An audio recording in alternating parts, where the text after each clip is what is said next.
It depends. I already checked them, but I forgot. It's King of Osmane banned the British, Oh, okay. and iamturk banned Germans.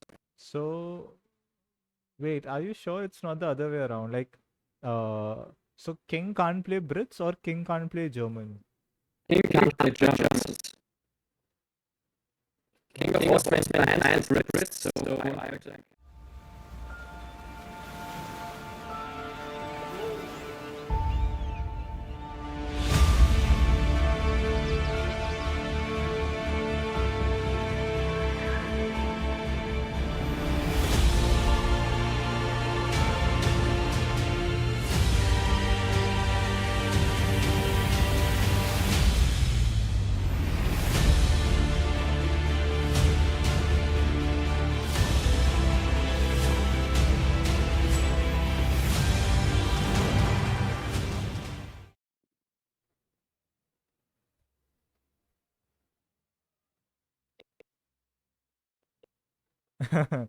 Yeah, welcome everyone.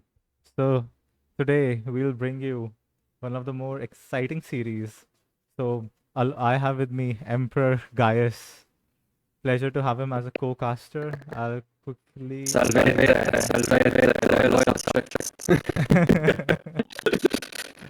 check the Empire of ESOC Empire. Oh man, make way for the Emperor. Heed his call. Your loyal subject is proud to present you the one of the most anticipated games in the round of 8. We have King of Osmane versus iamturk in the round of 8 for the ESOC Spring Championships, and the winner will go to the semifinals, facing none other than RO8. So Kaleli saying, okay, there's some issue with the mic, is it? Yeah. I think my luck with the mic has always been a bit so, but yeah. So what's the problem, chat? Can you is the audio bad? Is the audio quality bad? Is Gaius's audio fine? Is it just me? Ripping the soul of his body. Okay, so it's too loud or what? In a good way or in a bad way?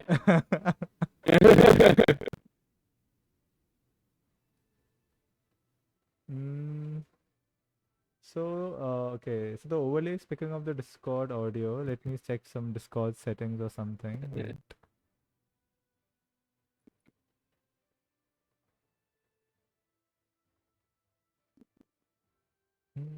Yeah, maybe it's if my voice is clicking, maybe it's this Discord the problem. Okay. Can you just rejoin once? Maybe you can restart Discord. Yeah, sure.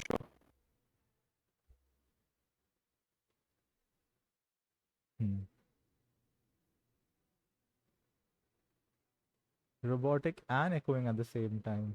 Okay. Hmm. Not entirely sure why that is. Using the same overlay as usual. I mean, consolation is at least my audio is fine, which I've faced too many issues in the past. So that's a win. So we have Gaius back. Okay, can you try I'm now? back. Is it better now? It's good now. Oh, perfect, Great. perfect. So Perfect. we have a heads up from Kaleli. Thanks for that. Of course, you want to hear the Emperor in all his glory. You know, can't have that happening. Okay, so guys, you were telling me about the Civ bans and the first matchup. Yeah, the Civ bans. King of Osmane banned the British, so Okay. iamturk is not allowed to play the British civilization. Maybe you should be a bit louder, or I a bit quieter. Okay. I'll increase my volume. Yeah. Yeah. And iamturk banned the Germans, so King of Osmane is not allowed to play the Germans. Oh, interesting. Hmm. What do you think about the Civ bans? I mean, I think this is the first time I've seen, Brit being banned in this tournament. And I don't remember being Brit, one of the top tier Civs nowadays. So what do you think about that? Brits Brits are not considered a top tier Civ right now, but I personally think it's a well-rounded civilization that can play on almost any map and in any situation. So taking it out of the game could definitely be good. And I'm not sure. Is iamturk somebody who plays Brits Yeah, often? that's I an don't know. excellent point. I mean, you either ban a S tier Civ or an OP Civ, or you ban a Civ that's the favorite Civ of your opponent. Like everyone just perma bans Robot Spain. So yeah, I'm not sure if I'm Turk is an amazing Brit player, but I like your point that Brit is a solid first Civ pick. I don't think there are too many Civs that hard counter Brit. So maybe yeah, Yes, that's what King is definitely. thinking. And I Germany, so yeah, what's your thoughts on Germany being banned for King? personally think that Brits are the definition of an A-tier civilization in most situations.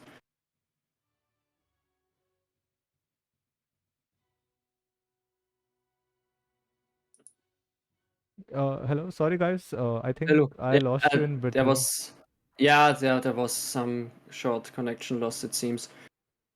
Yeah, it's Yeah, fine now, I think.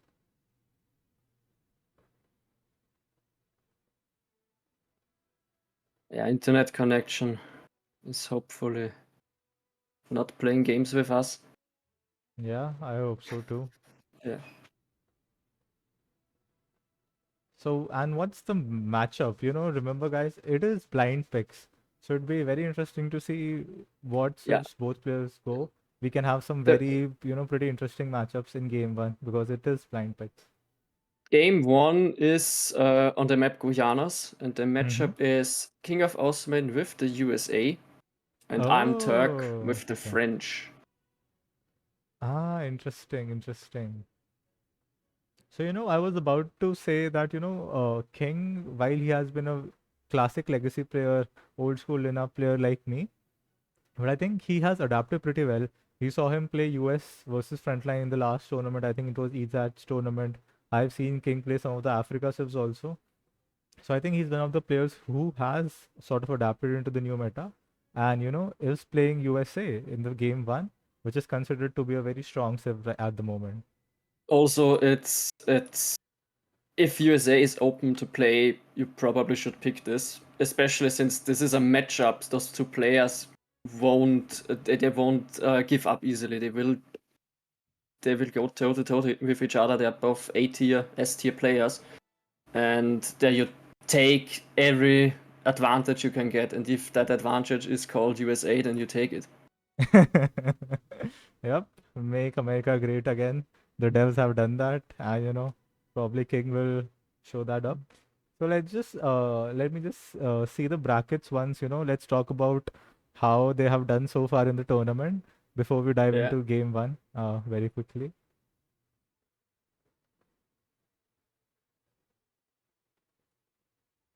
Very interestingly, King of Osmane was seed number one in this tournament, and I Yeah. Am Turk was seed number eight.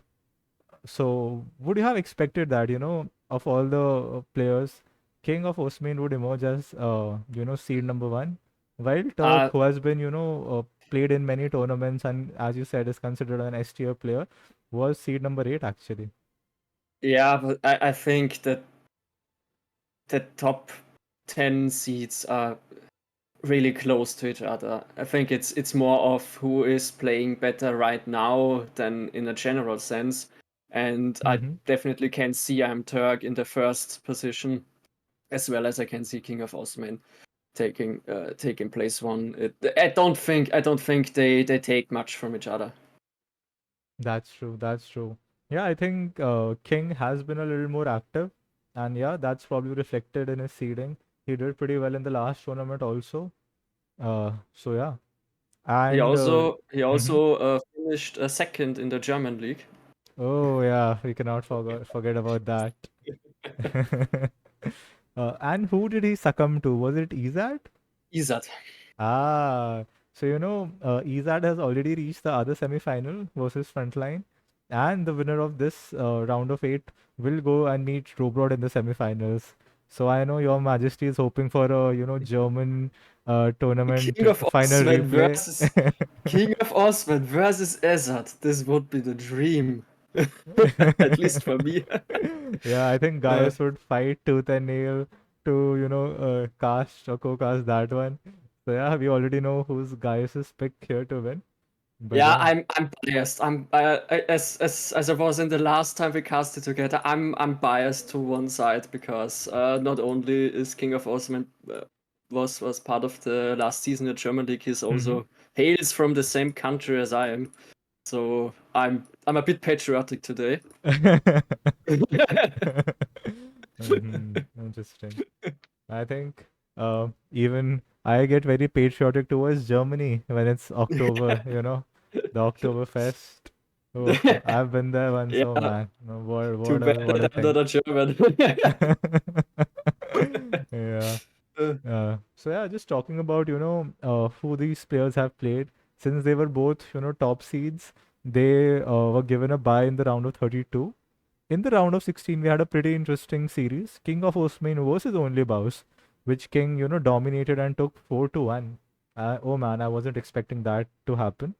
And, it was mostly legacy civs there. In fact, it was only legacy civs there. So kind of reminded me of, the legacy tournament and old school matchups. Today, though, King is shaking it up already. The first pick is USA. And USA. iamturk, on the other hand, had a very close round of 16. It was 4-3 versus Chef Sudist. Although, Chef, again, a very active player, I think top 15 on the ladder. So it was a hard fought series. But yeah, Turk, the favorite, managed to win there. Uh,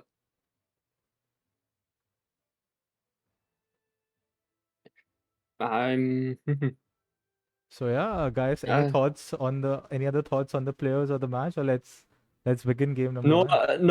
not my thoughts. Only that, as already is stated in the chat. Yesterday, it's a rematch from yesterday. Austria versus Turkey.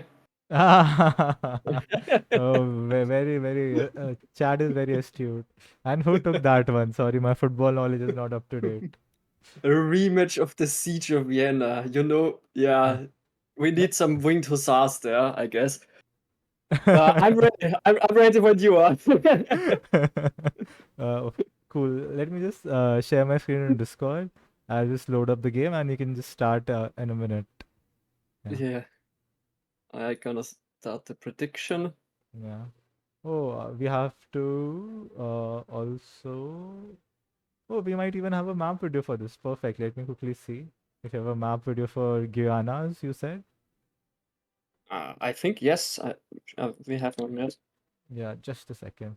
Let me quickly check for the map video.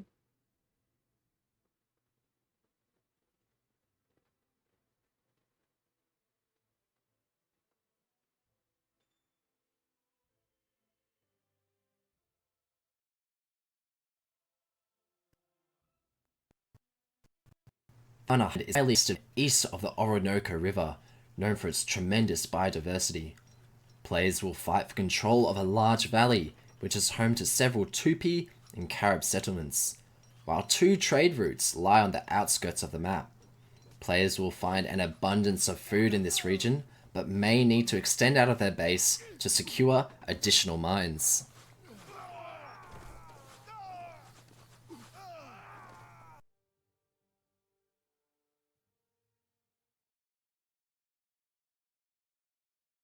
Mm, I always love to see these map videos. But yeah, welcome back, ladies and gentlemen. Let's dive into game number one in this round of eight between King of Osmane versus I Am Turk. Are you ready, guys? I am ready. So yeah, so we have King of Osmane in the color green, spawning in the north of the map, playing USA.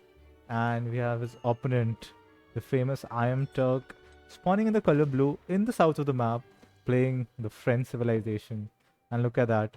already going for the trading post, which I think both of the civs love. King of Osmane going for the top left, Turk going at the bottom right, even microing for this treasure. I really like that. I think he'll be able to uh, make the trading post, then wait for this crack shot to revive, and then take this treasure for free. Love that. Love that little bit of micro from him. Yeah, definitely.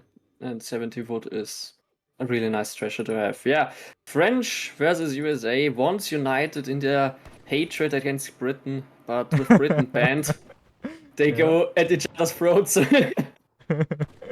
I think that unites, half of the world. But yeah. The Look at world King can though, be. getting a nice 100 XP treasure, and already he has the first card sent in. Yeah, you see, no Chinese immigrants in the deck Oh yeah, let for me quickly USA. check the deck, and I'll let you command or comment on the deck because my USSF knowledge is still not that Yeah, great. Just a second. USA is a civ Yeah. that performs mostly and the best in the Fortress Age, and you see it here. You see the sharpshooter, the upgrades, the carbine cav and upgrades, and the Gatlings, and the Pulaski's Legion for the cav Yeah. switch. So it's a fairly standard US deck. You don't always see the two towers in H2, and only capitalism in H1 is also a bit of a rarity, but King of Osmane just does not start with a trade post, which most US players do.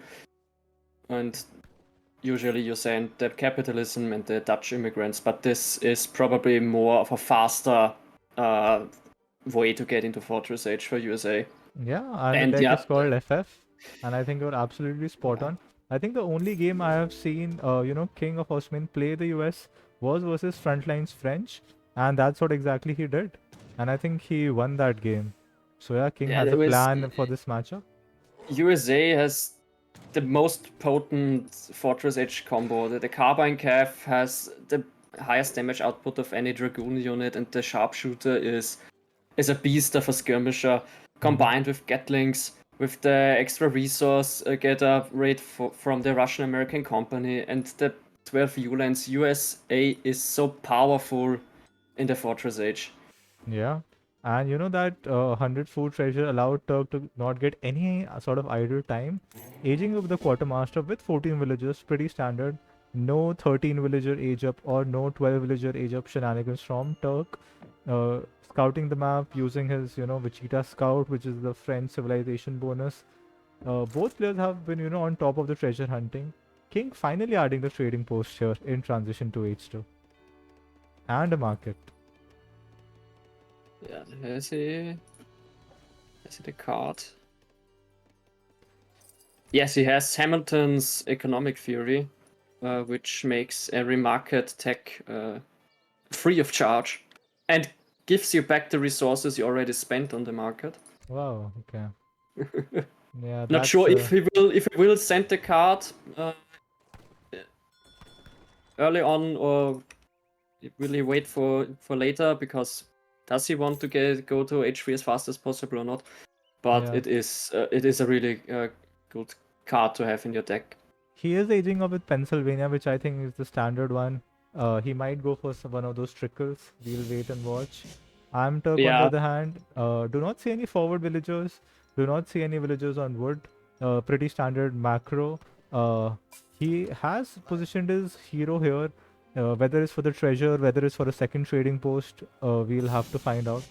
Do you think French wants to maybe go for a 5 semi here, or he just wants to go greedy and go for a pure naked FF?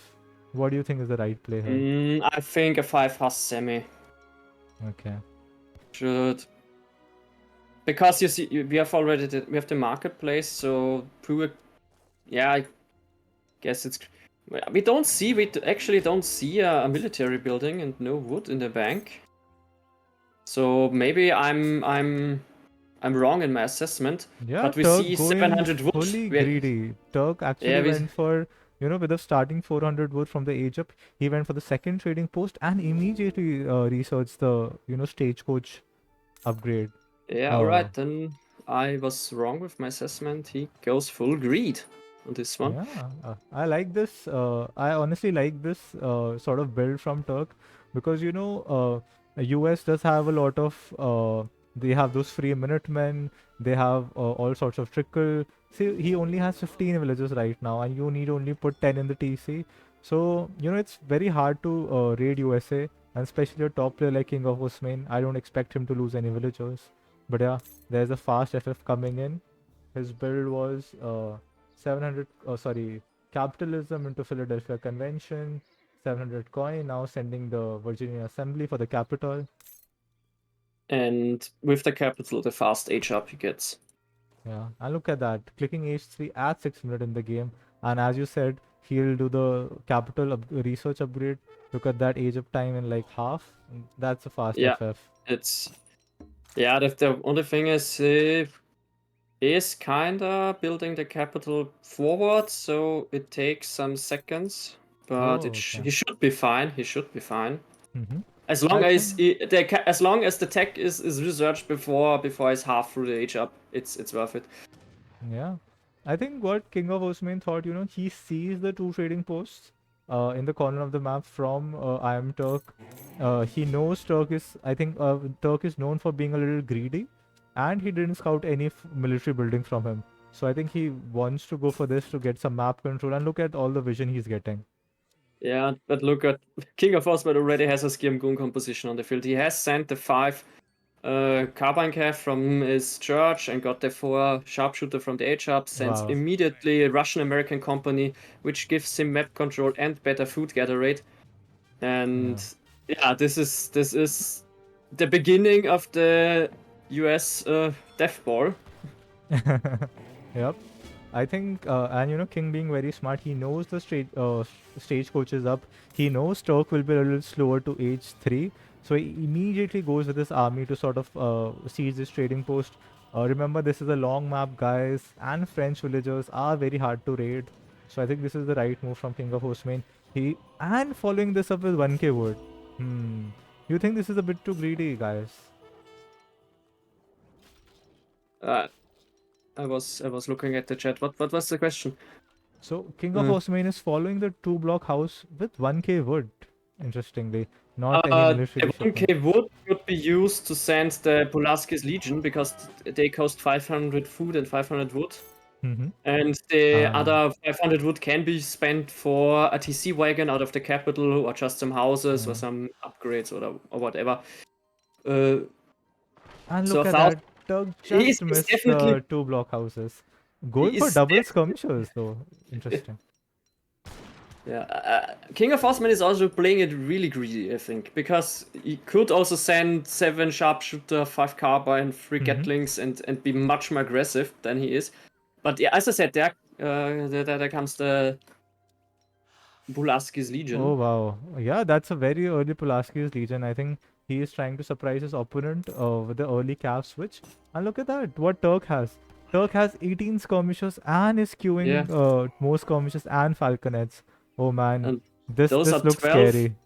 Those are 12 Chapka Ulans with consulate upgrade, so 10% more damage and HP than a normal H4 Ulan would have. Wow.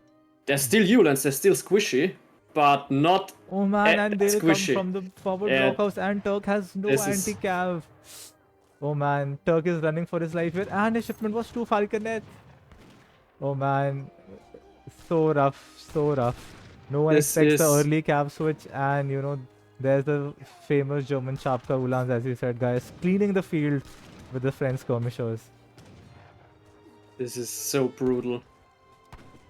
And yeah, those aren't winged hussars, but they're still Polish, so I take that point for Austria. I take that point for Austria for now. And iamturk has to try to hide and secure his falconets, and the Ulans get stopped by the militia. Yeah. He's sent Minutemen to sort of block the cav, queued a batch of goons. He has to save these falconets. They are the only answer he has to hold this sort of USA pressure, who has taken the military lead in the early game, even stole the trading post of Turk, has the map advantage with the 2 block houses.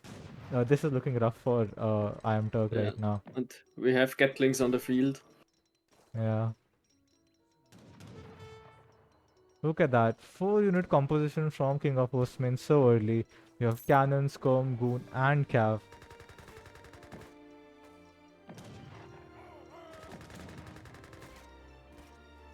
Theoretically, iamturk can snipe the Gatlings with his falconets, but he needs to be careful with that. Yeah. Ooh, nice shot on those low HP Yeah. sharpshooters though. Ooh, but is King going in? He has cleared the market. The pathing is in his favor. Nice blocking with the dragoons. Gatling on the cannon. Cannon versus cannon war. Nice kiting by Turk. Got 1 Gatling. Both cannon on low HP. Killed 2 Gatlings. 1 still left. Kiting away. Will he get 1 more shot? No, he doesn't. No. Ooh, yeah. 1 Gatling alive, 2 Falcons are dead, so Yeah, this is a good trade for KINGofOsmane.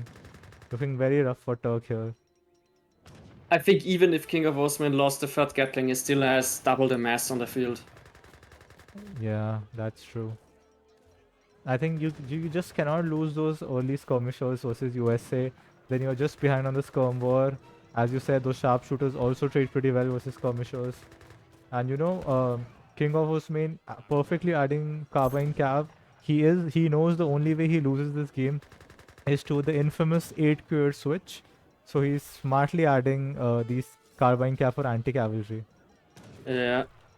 iamturk not even trying to get some cures on the field. Has also no shipment. No shipment. He sends skirms. 7 skirms. Yeah.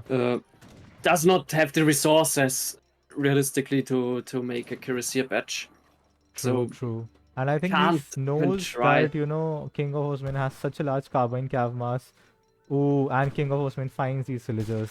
This is looking very They rough. will tank a substantial amount of the damage since they're still Coureur de Bois. But they are idled and some still will die. Yeah. I mean, this is a decent remass from iamturk. Did get a batch of 10 out, I think. 17 skirmishes is enough to sort of push KINGofOsmane back. But King is just happy with that trade. He did economic damage. He cleared the falcon nets. He cleared the 12, 15 skirmishers. Now he can just, sort of outmass Turk. Villagers counts are pretty even, but I think US does have the trickles and those, hunting upgrades, etc. Yeah, and the USA has still some powerful shipments up its sleeve. There's the Kentucky Hunter shipment, which is 15 skirm units. KINGofOsmane also sent again the rolling artillery, which is now 2 Gatlings instead of 3. So yeah, again, I think that's artillery. actually a decent card because that's what will win him the skirmisher war and will provide him some siege also. Where is Turk going with these dragoons though? Turk trying to go for a dragoon raid. I mean, I get it why he's trying to do that. He needs to take risks to come back in the game, and he knows that USA doesn't typically make hussars. The Pulaski's seasons are gone, but again getting pushed off the resources. The skirmishes are away here. Yeah, two villagers getting raided by the dragoons of iamturk, but KINGofOsmane is 4k points ahead. Kinda sends his full army back, but could trap the skirm mass. No, the skirms. Yeah, I think King did notice. Look at that line of sight from the capital, man. That is this thing is you see so much with the state capital. Yes, with the block houses, with the trading post. KINGofOsmane literally sees half the map, and look at that, even getting town watch to increase the unit line of sight. This is like a free map hack for KINGofOsmane right now. And there we have it, ladies and gentlemen, the infamous French cure switch. Only thing, maybe a very lucky engagement can sort of keep Turk in the game. But yeah, Turk needs to make something happen. He's about to run out of this mine. He's about to run out of this mine as well. Already mining here out where King actually even scouts him. I think, ooh, just barely. But yeah, let's focus on the fight here. Yeah, not much happening. The house getting sieged. Yeah. I think Turk is just trying And to hide his cuirassier and waiting for a big flank. yeah, as I said, he needs the perfect engagement, but there are so many carbine calves on the map. I don't think there is a realistic way iamturk can win this fight, except when he somehow manages to lure the carbine calf away Yeah. from the sharpshooters. And there it is, guys. You called it the powerful Kentucky shipment of Yeah. 16 skirmishers. Wow. 16 skirmishers, 5 owl hoods, and 11 sharpshooters. But I think Turk likes this because, and you know, very smart play by Turk. King, I think, sent one carbine cap to sort of scout what is happening right there. I don't think King still knows about the 10-12 batch of cuirassier, and with the Gatling guns he cannot go back. He has to force a fight here, and he is going very skirm heavy in his composition. So maybe, just maybe, Turk has a chance here. Maybe, yes, but yeah, as I said, there is a huge mess on the field. So iamturk needs to play this flawlessly in order Yeah. to Is he waiting for make a cap fight combat? anyway. What is Turk waiting for? I think he wants just to get more time. Yeah. He wants to get time. He wants to try to raid. He wants to secure resources. But yeah, on the other hand, he is on the clock. KINGofOsmane is almost at the pop capped. Yeah. And look at this. 32 carbine cav. I think if Turk had gone in like a minute ago, when these are like only 20, 25. But now I don't see how Turk will trade versus these. Remember, these guys are insane. They shoot very fast, but Now they're slightly he out of tries. position. Yeah. Okay. All right. Yeah. No, he pulls back. He pulls back. Yeah. You have to remember that KINGofOsmane does have very good mechanics and micro. And you have to remember that carbine calf is extremely fast.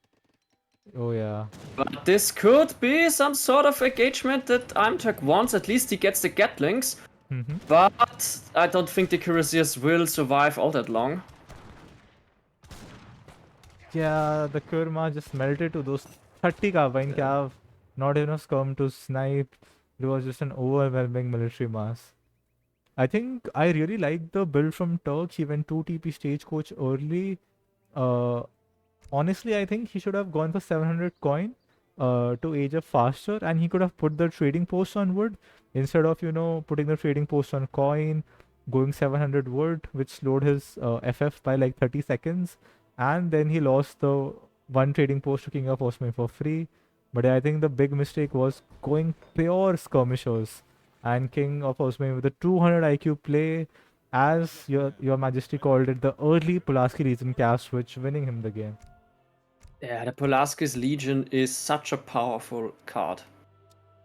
It allows you to calf switch with one shipment because the mass is big enough with the 12 Ulans, and those Ulans will just shred light infantry like it's nothing. Yeah, and look at that. KINGofOsmane always had the upper hand in military.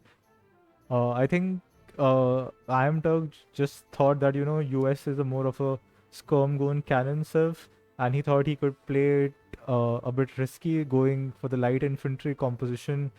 But yeah, he paid the price, and KINGofOsmane taking the win there. Do we have any cool comments? Do we have any cool predictions? What was the call, guys? The comments were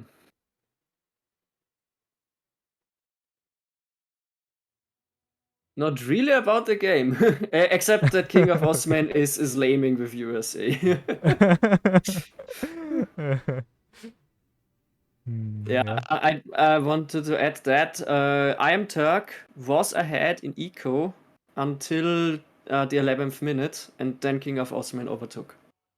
Yeah, I think that's what the French has. French has, the slightly better economy, um, and they have the villagers they can use to tank the fights. But the US mass, the quality of units, some of those trickles, and the 30% gather rate, and the map control. I mean, those things just sort of streamroll, and we saw King taking their victory here. Yeah, So what's game Pretty number 2, guys? dominant victory. Game number 2 is KINGofOsmane with the Lakota Ah, interesting. and iamturk with the Indians. Oh, and remember, guys, the winner of game 1 has to pick first. So King of Osman went for Lakota, and Turk actually deciding to counterpick with India, which, I have not seen this matchup too many times. So it'll be interesting to see how this plays out. So Turk does seem to think that India sort of, at least soft counters Lakota here. And what's the map, guys? The map is Saguenay. Ah, so we have another Sagwini game.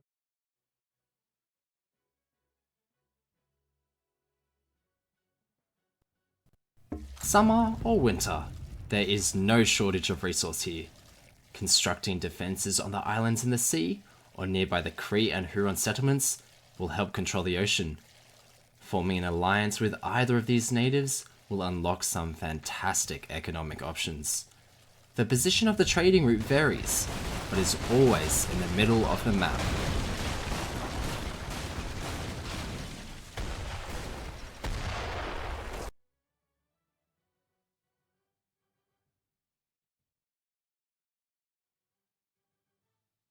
Perfect. With that perfect map video played out, with His Majesty telling us the very interesting matchup that we are about to play heading into game number 2.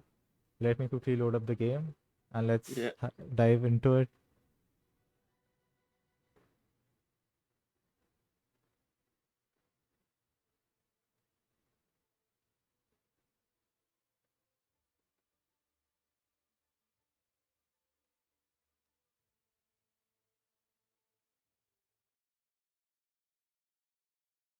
Guys, please do the honors of taking it away and introducing the second game.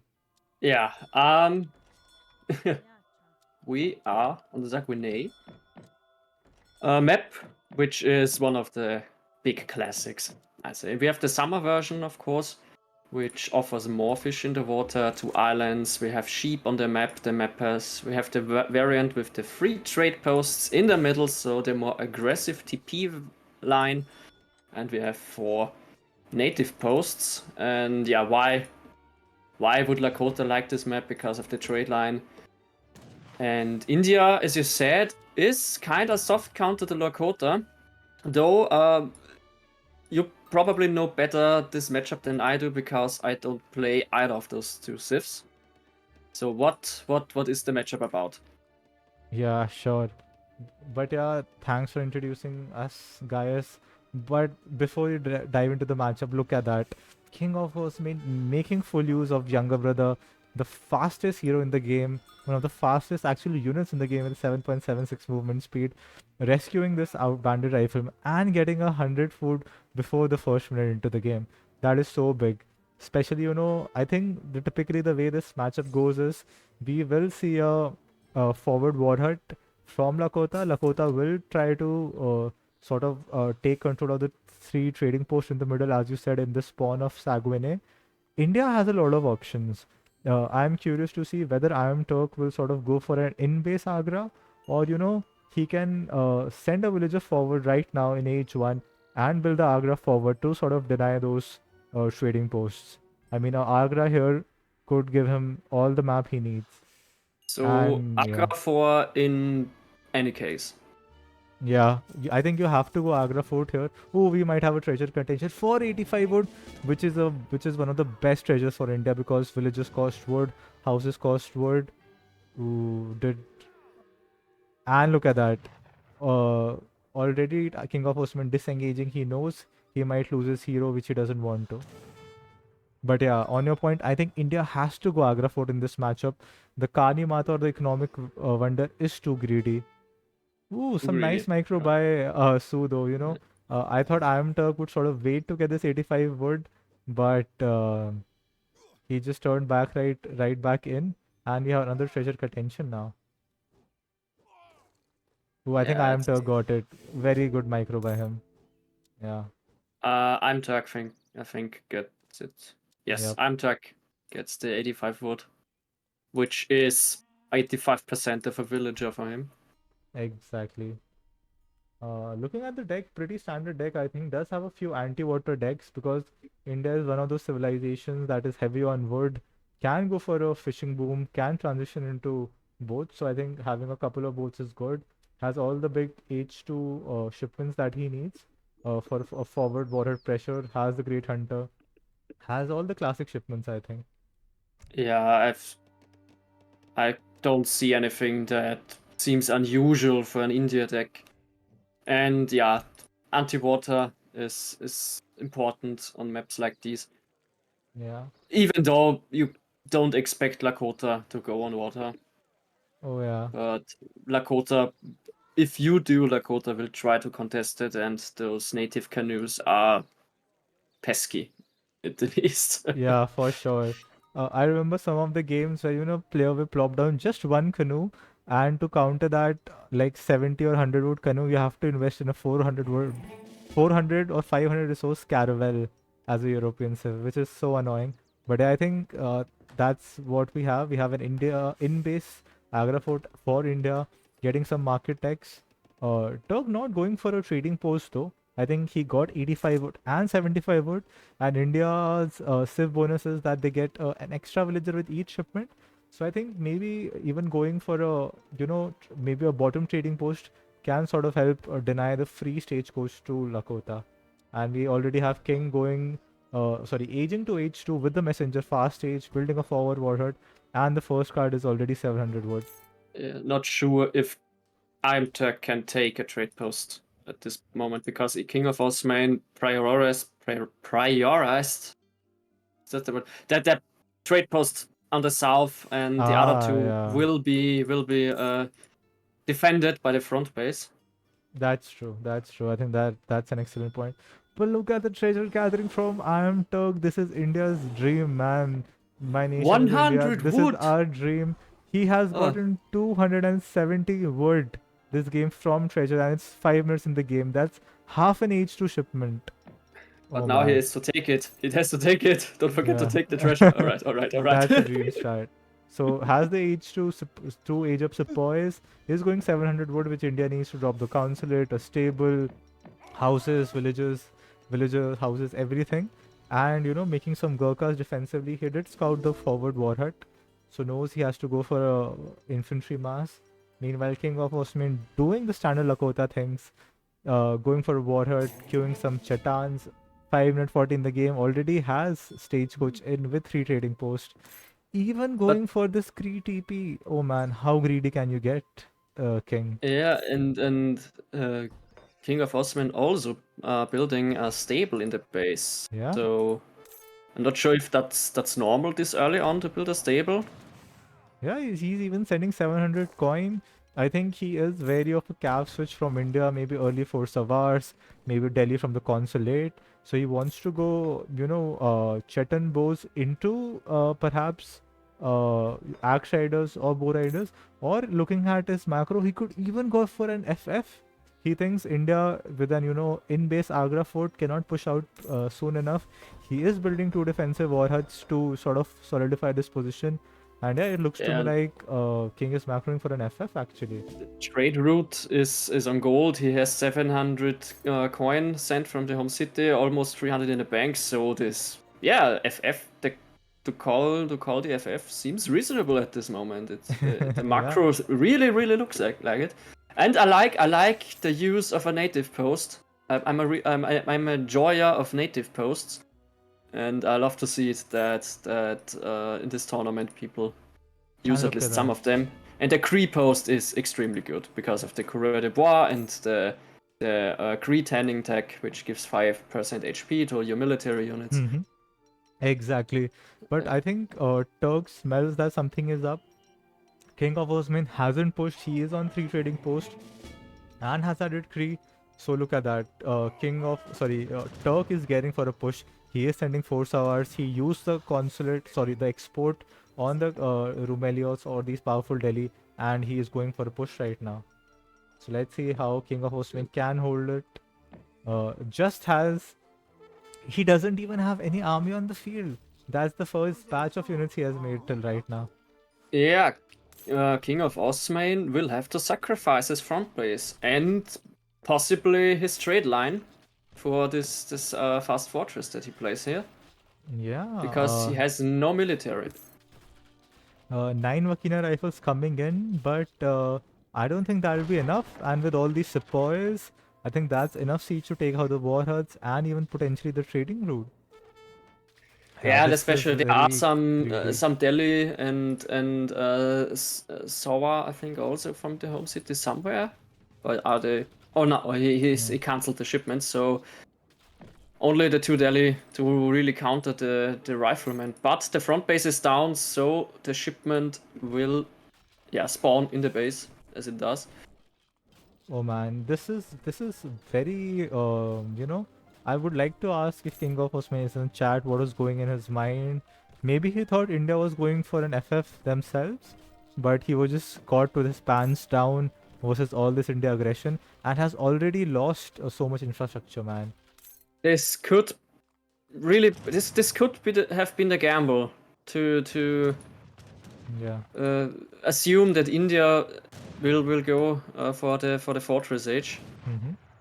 instead of H2 army, and yeah, their first TP is down and instantly rebuilt by iamturk, which of course profits from the stagecoach upgrade that King of Osmane researched there Yeah. for a few minutes ago. Yeah, and look at that. India is one of those civs, which has pretty good economy. Um, you have all the 4 unit comps in H2 itself, but look at the splash damage from Hero. I think he whittled down half the Gurkhas to low HP by himself. But now the Sepoy is coming in the fight. Yeah. Yeah, but the Gurkha mass is down to 3. Yeah, and now Turk taking a page out of King's book and sending his own elephants to kill the skirmishers. Oh man. Also the war chief survives with 50 HP. Yeah, that's good micro by Good. King. Keeping Yeah, the warrior chiefs alive for whenever pull- you are playing a native civ is extremely crucial. pulled him out of the fight on the last possible moment. Not only not gifting iamturk 100 XP, but also keeping the speed aura of his war chief Exactly. alive. Look at that big storm though. And remember, even though these are Ooh, H3 yeah. Vakina rifles, the stats aren't that great. I mean, H2 Gurkhas, especially with India's economy, can trade fine versus them. The only thing is, Vakinas do have. Vakinas They don't even have more range than Gurkhas actually. I already checked because I really thought that Vakinas had more range, but they have the Yeah, me same too. range as Gurkha. Yeah. So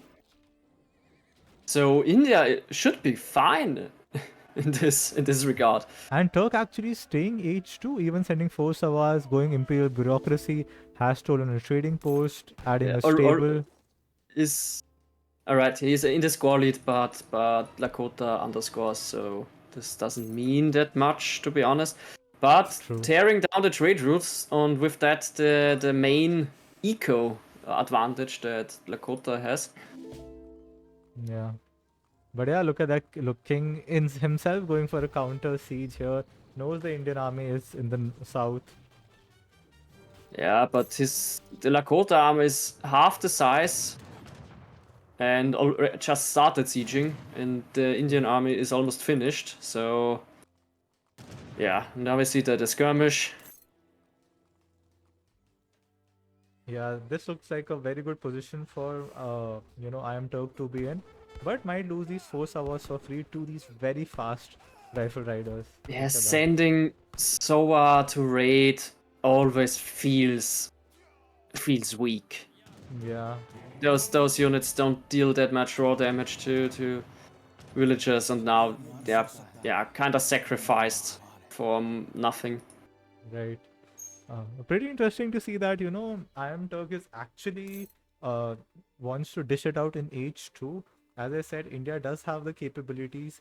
He has, powerful unit composition. He has Skirm Gun in H2. He has some camel cards also, which makes the goons and so on pretty good. But I think Turk did have a window to go H3. Maybe he wants to solidify the, trade post advantage. Doesn't want King to come back into the game. So yeah, pretty interesting for him to play it like that. Yeah, it's he is a H behind, but his position is really comfortable, and I think he can now with the trade line also in his possession. Ooh, big fight though. Sepoy easily going out in eco. melee. Good micro by KINGofOsmane pulling his Axe Riders back. Remember, these Rifle Riders will kill Sepoy. That's why, Turk is transitioning into Zamburak to kill the Arax Riders more effectively. I think Turk loves his, skirm heavy composition. Even this game, we are seeing lots of Gurkhas from him, but good micro so far, good kiting. And Yeah, the kiting is really on point in this one. And look at those splits. Look at those splits, man. Killing like 2 or 3 skirms in every volley. That's so good to see. Yeah, KINGofOsmane really, with his micro, really did some damage there. But iamturk with the micro. Yeah, and he manages himself is now to push adding back. these 3 CDBs, is on 3 trading posts, is on 44 villagers, and he's on 2 good trickles. So, but we have the big Tokala soldiers from KINGofOsmane. Yeah, but we have 12 Samburaks on the field, so the Tokalas can be counted. It's hard to Ooh, say. yeah, These are yeah, used to Zamburaks, and look at the damage that they are dishing. Yeah, the damage. Holy shit. The Gurkhamaz is getting slaughtered there. And if KINGofOsmane takes this fight, he can sort of deny India because now all of Turk's hunts are exposed, or he can even go back and try to reclaim Yeah, but he doesn't take it fast enough. He doesn't take it fast enough. There's still Indian units on the field, and the Lakota army has also dwindled. So I think this is more of a Pyrrhic victory than anything else. Because India has the eco, can just reproduce more and faster. And look at that rematch from India, as you said. Even using villagers to sort of soak some damage. And I think King went a little too heavy on the bow riders this game. Versus a civ like India, where the Sovar or the hand cav in H2 is pretty weak. I don't think you need that many bow riders. If he had went for more Chitans and more Axe Riders, maybe he could have taken this fight more convincingly. Now going for cav combat, but he doesn't have much cav left. I think even going Great Hunter and using the TC big button would have been the play here instead of cav combat, honestly. This could be very well have been a game changer. Now the fight looks actually good for KINGofOsmane. Yeah, but the villager, the faster rematch from iamturk. This is not a good position to fight, I think. Yeah, King is backing off now. iamturk still in H2. Has 1k wood. I really miss macro, yeah. As he switched the trade route to gold, so he wants to age up. He has the food, he just needs the gold. Yeah. This is the problem staying H2 too long, sometimes you just get stuck in H2. Now Turk doesn't have any good shipments to send. And he has to mass right now to hold this push. He can't afford to age right now. And that's why King keeps pushing. King even managed to send 8 villagers and his economy is decent right now. I mean, it's not as good as Turk's, but it is quite decent. iamturk also lost some villagers over and over again on this fight. The villagers tanked some damage, but also I think I saw 4 or 5 of them die. Yeah, the villagers count are even, but 3 trading posts and the Indian wood trickles, and the fact that India has better market upgrades. But yeah, Lakota has the better units, so it's still a game. iamturk sends the caravels. He could. All right, he doesn't. He could have sold food to age up. Yeah, and wait with the shipment. and try to just make like 20 fishing boats at Yeah, this point. yeah, he has the wood. He definitely has the wood for this maneuver. You know what Robot here would do? Robot would sell all the wood for coin and just hit H3 right now. He had 1700 food and 700 coin. He could just sell food at True. this point, but he chose to produce more units. Yeah, it's a very hard call. I think if he It wants to yeah go H3, he will just lose the trading post and will give King a chance to maybe come back in the game. yeah Yeah, it is a difficult call. Yeah, sure. It's I can't say if he should do it. I just and look at saw that that big he had button the coming in. He possibility, sent but the Great Hunter, as I said, and now he's sending Tokala soldiers. He'll get like 6 of those 8 dog soldiers. Oh man, this could be the power spike. Look at those 6 elite Tokala soldiers with calf combat. These are like Imperial Lancers. And here's the big fight. I don't think we have enough Zamburaks from Turk. we have to see. The Samuraks have 2 Going, upgrades on them, yeah, but the Tokala just tank really, really good. but this is good kiting from iamturk, and remember, these are very fast Zamburaks. Ooh. Yeah, and the woodline messing with the unit movement of King of Osmane. This And could be Turk the even saving pulling point. villagers in the fight. Oh Yeah. man, this is good micro from Turk, honestly. Still, how many Tokalas do we have left? Most of the cav has been dealt with. I have to I say, don't I think did not there expect is no that at Tokala all. left. Yeah, They're all dead. very good micro from Turk. I was not expecting that. And the GG has Yeah. been called. Game number 2 going to India. Oh man, And India love this. has never left the Commerce Age. We are proud of the commerce age, man. We don't need tech advantage, just the sheer economy and military. And yeah, going toe to toe against H3 Lakota and emerging victorious. Well played by Amturk, I have to say. I think I have Yeah, not seen Lakota lose a game in this tournament. this was really a great game to watch. It was the back and forth, and I'm Turk with the micro outmaneuvering King of Osmane, Yeah, and look staying at these in fights. HQ, out equing the Lakota, taking the trade line, trade route. And Yeah. we see that India's eco just took off after the 10th minute mark. I think it was a very good counter build by Iron Turk. I think King went a little too greedy there. I don't think you can, afford to FF, go Kree, and do a 3 trading post stagecoach. Uh, I think he sort of made the same mistake as Turk in game 1. In game 1, Turk took a big risk, went for the full light infantry composition and paid the price. This game, King of Osman went super greedy and paid the price by losing his 2 warriors for free and the trading post for free, allowing Turk to get the economic advantage. And with Turk's great micro and sort of the villager defense, better economy, he just managed to win the game despite being in H2. Yeah. Ooh, do we have a raid? Thank you. So who is the raider? I just got the sound alert. If you could, I can't read the name. I, Okay. I'm sorry. I can't read this Thank you, language. anonymous raider. Thank you, whoever was it for the raid. Hope you're enjoying the games as much as we do. And yeah, this brings us to a 1 each. Yeah, 1 point for each player. And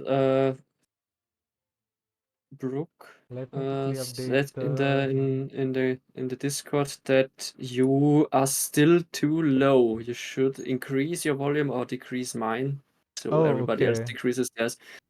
I'll increase mine just a little bit more. Just a second. Yeah, yeah. You can decrease my volume as well Yeah. to make it easier Uh, for people to adjust. okay, let's try this. Otherwise, I'll do what you are suggesting. I think I've Yeah, increased mine a bit more. I think this should be yeah. good. Otherwise, let us know and we'll do what you suggested. But let me update Oh man, what a series though. I mean, we have only had two games, but so much back and forth. Despite I think I have to say big mistakes from either player in both the games, but we have had so many back and forth fights. So yeah, I think this is gearing for a great series. We are hoping to at least see like 6 games, and yeah. Yeah, the third game, sadly, probably will go out of sync. Oh yeah, I think one of the games had to go out of Yeah, sync. Maybe we can just update that matchup then. but the Uh, matchup, yeah, we will hmm. try. The matchup is the Japanese for iamturk and the Ethiopians for KINGofOsmane. And I will Oh, be yeah. AFK for a minute and get something to drink. Sure, sure.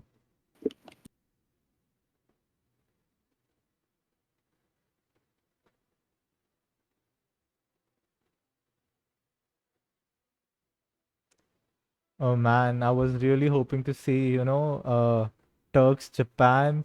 I think Turk is one of the very good Asian Dynasties player. He plays all three sets so well. We already saw some very good India play from him. And I was excited to see some Japan play. I think Japan doesn't get enough love, especially in competitive 1v1s. I really like the 2D gate meta nowadays. Has added an interesting dynamic to Japan, but I think unfortunately this one went out of sync. Let me quickly, fast over the rec and check. Otherwise, you'll just, you know, update this and move on to game number 4, ladies and gentlemen.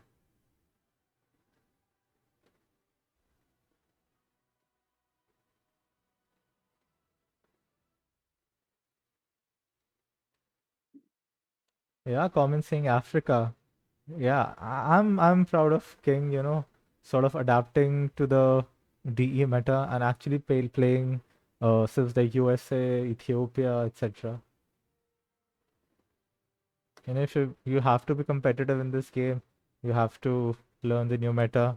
You can't be an old coot like yours truly. Come get some and just play the good old Nilla civs. So yeah.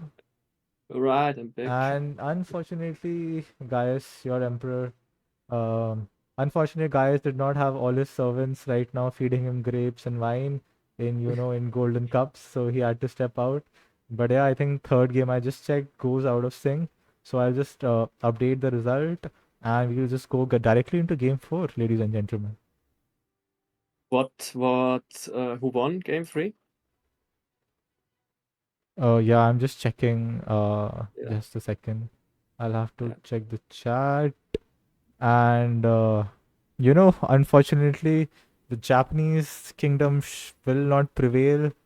The tribal Ethiopians take this one apparently. So yeah, Yeah, it's 2-1 for King of Osmane. if I had to guess, this would have been my guess.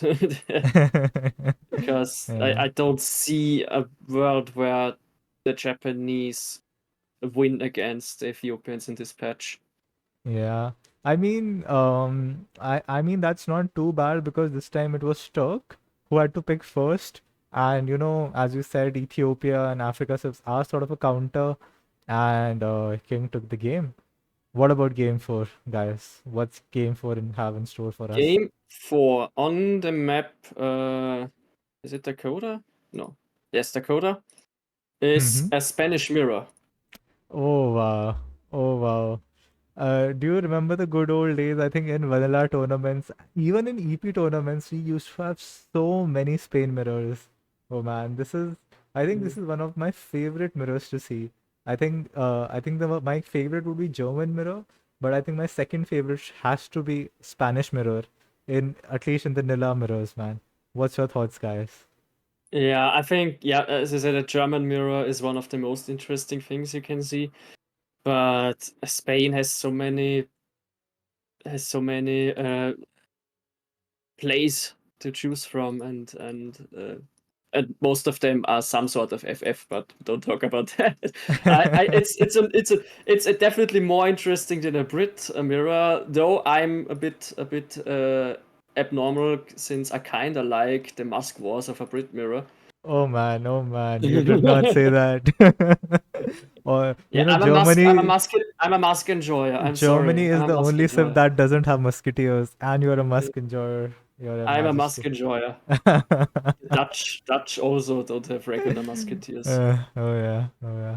Yeah, but the thing is with civilizations that don't have musketeers, the mirrors get much more dynamic because you have to play much more into the rock paper scissors. And the Hmm. Spanish have musketeers, but usually don't go musk heavy because they have better options with the Rodolero. True, true. I think Rodoleros is the way to go. But those of you asking in the chat, unfortunately, we weren't able to bring you this series live. And sometimes recorded games do go out of sync. So we had that issue, but we had the result of the game. So that's why we just quickly updated the game without, able to view the game. But the good part is we have checked all the recs now. There are no other out of sync games. So we should be hopefully able to bring you all the other games now. So yeah, let me play the map intro. Which map was it again? Dakota. Dakota.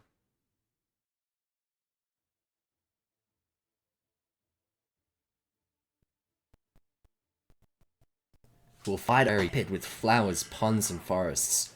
2 red maces restrict movement through the middle of the map, but also create lots of defendable positions. Form an early alliance with the natives for some powerful economic options.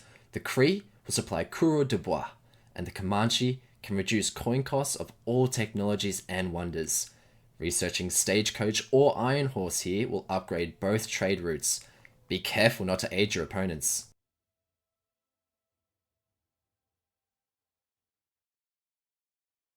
Perfect. With the lovely map intro played, let me quickly load up the game number 4 in this best of 7 between King of Osmane and Iron Turk. Scores are currently in King of Osmane's favor, 2-1. Remember, this is the big match that Turk has to win. Otherwise, King will be in on match point in this series, and the winner Yeah. goes to the semi-finals in this tournament. So yeah, a lot riding on this mirror. Pretty interesting. Let's dive into it. I'm hyped. I'm excited for this. Mirror matchups. I think mirror matchups are always interesting because they show the different approaches player have to their civilizations. Mm-hmm. And in a mirror matchup, the true mastery of a civilization kinda comes out. That's why I hate playing mirror matchups because I'm generally the worst player. Oh my, oh But my. I Love really your like. love your modesty. Love your modesty.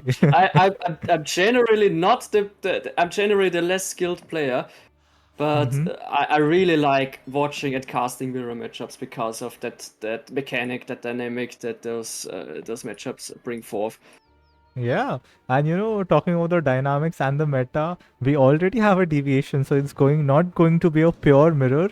We have iamturk going for the 80 food treasure early, saving 100 wood, just making one house, and we have King of Osmane spawning in the color green in the north of the map, going for an early trading post, which is sort of the new meta right now. And look at that, getting 75 wood, macroed perfectly for to make the house with the 75 wood treasure. He'll be able to make the house. We'll have a little bit of idle time getting the shipment so fast. Oh, but yeah, look at that micro. He Yeah, put in but so many villas of wood. Very good. Getting the 3 villages at 1 minute 15. Uh, Turk not too far behind because of Spanish civ bonus. But yeah, what do you think about this? Non-trading post start from Turk. he definitely wants to be the faster one. Mm-hmm. But in terms of experience curve and economy, King of Osman has the better tempo, I think, with his approach with the TP start. Mm-hmm. iamturk wants to be the faster one, wants to probably take the map control before King of Osman reaches the Fortress Edge, and I have no doubt that both player will aim for the Fortress Edge. Yeah, you're right. I think Turk maybe wants to be a little more aggressive because saving that 100 would he'll be a little faster to H2.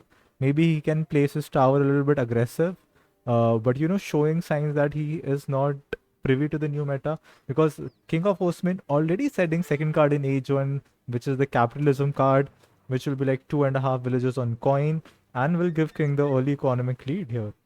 And Yeah, King is not even behind on the treasure gathering because he got 75 wood and 80 food, while iamturk got 80 food and that another wood treasure.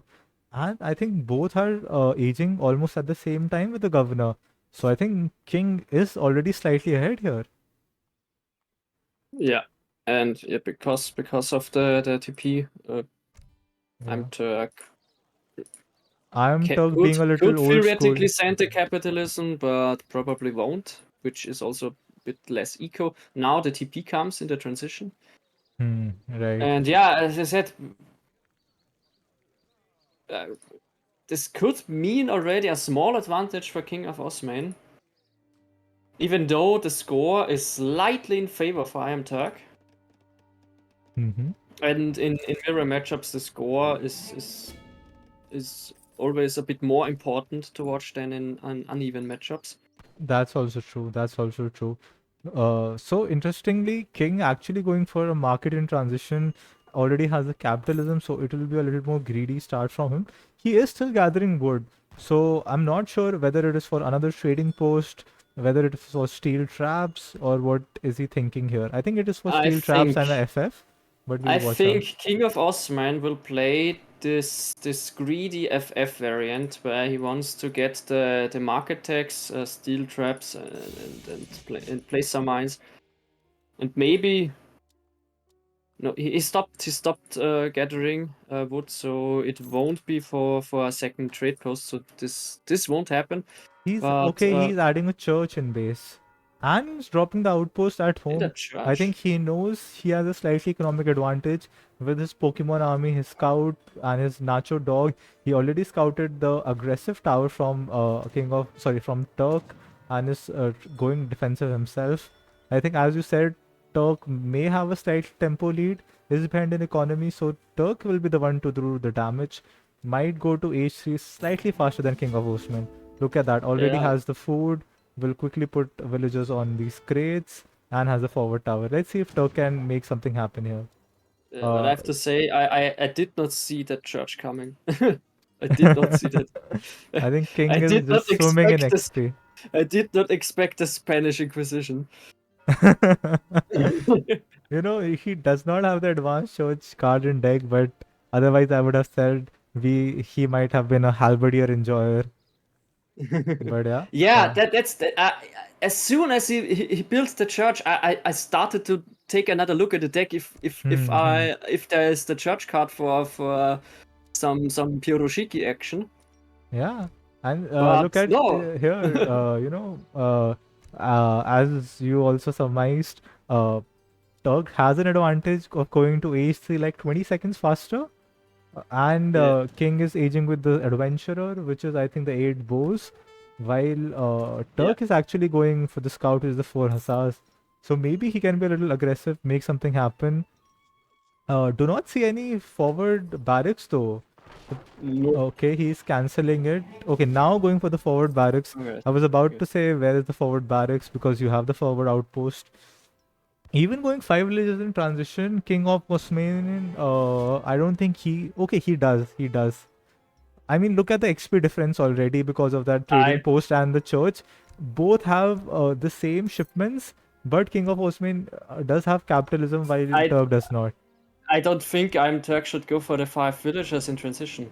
He sacrificed his XP curve Mm-hmm. for this, and now he's kind of wasting this instant H3 shipment because he isn't not even halfway there for the next shipment. I think this was a mistake. I think this was a mistake on the side of iamturk and this.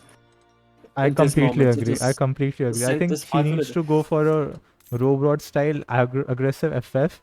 He knows he's behind in the economy tempo. I don't think he can play it slow. Maybe a Because fast 2 Falconet push would have been if you much see, better. King of Osman will have a shipment as soon as in H3, and King of Osman, because of that, will be the first one to send an H3 shipment, even though he was slower. Yeah, and King of Osman is ahead one villager. He has capitalism, and I think he got the market quicker. And look at this Yes. greed, man. Spanish gold first in a mirror matchup. In the mirror matchup. And iamturk also going for Spanish gold. So this will actually pay off. But yeah, but if iamturk wants to play greedy, why did he started this tempo orientated then? Not because if you want to play greedy, you play it like King of Osman did, with the TP and with the early market and with the upgrades, and not wait for the transition for the TP and I completely agree. the game. I don't understand the game plan. I have to say. Ooh, oh, I don't like this. Losing one Hussar for one hero. Oh, okay, saved one Hussar. But yeah, I completely agree. I think King is ahead right now. He's like 3 villages ahead. But one thing that iamturk does have going for him, guys, and I think it is actually more crucial in a mirror matchup, is the map control. And remember this Dakota map. True. This is where, you know, these two cliffs combine. He has sealed the middle position. If he goes for a Falconet war, this outpost will provide him a ton of line of sight and could even, you know, swing some of the battles with the faster shipments. So if the longer this game goes on, let's say if this game reaches the 16-minute mark, where this third run runs out, and King of Osmane has to go for the map, Turk might have a win condition there. Yeah, that's true. That's true.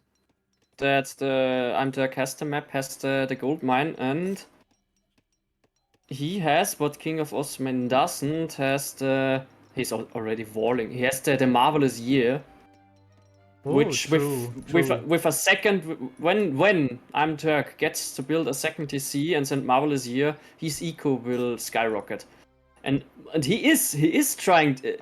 You called it. He's going for the control game. He's walling in the center.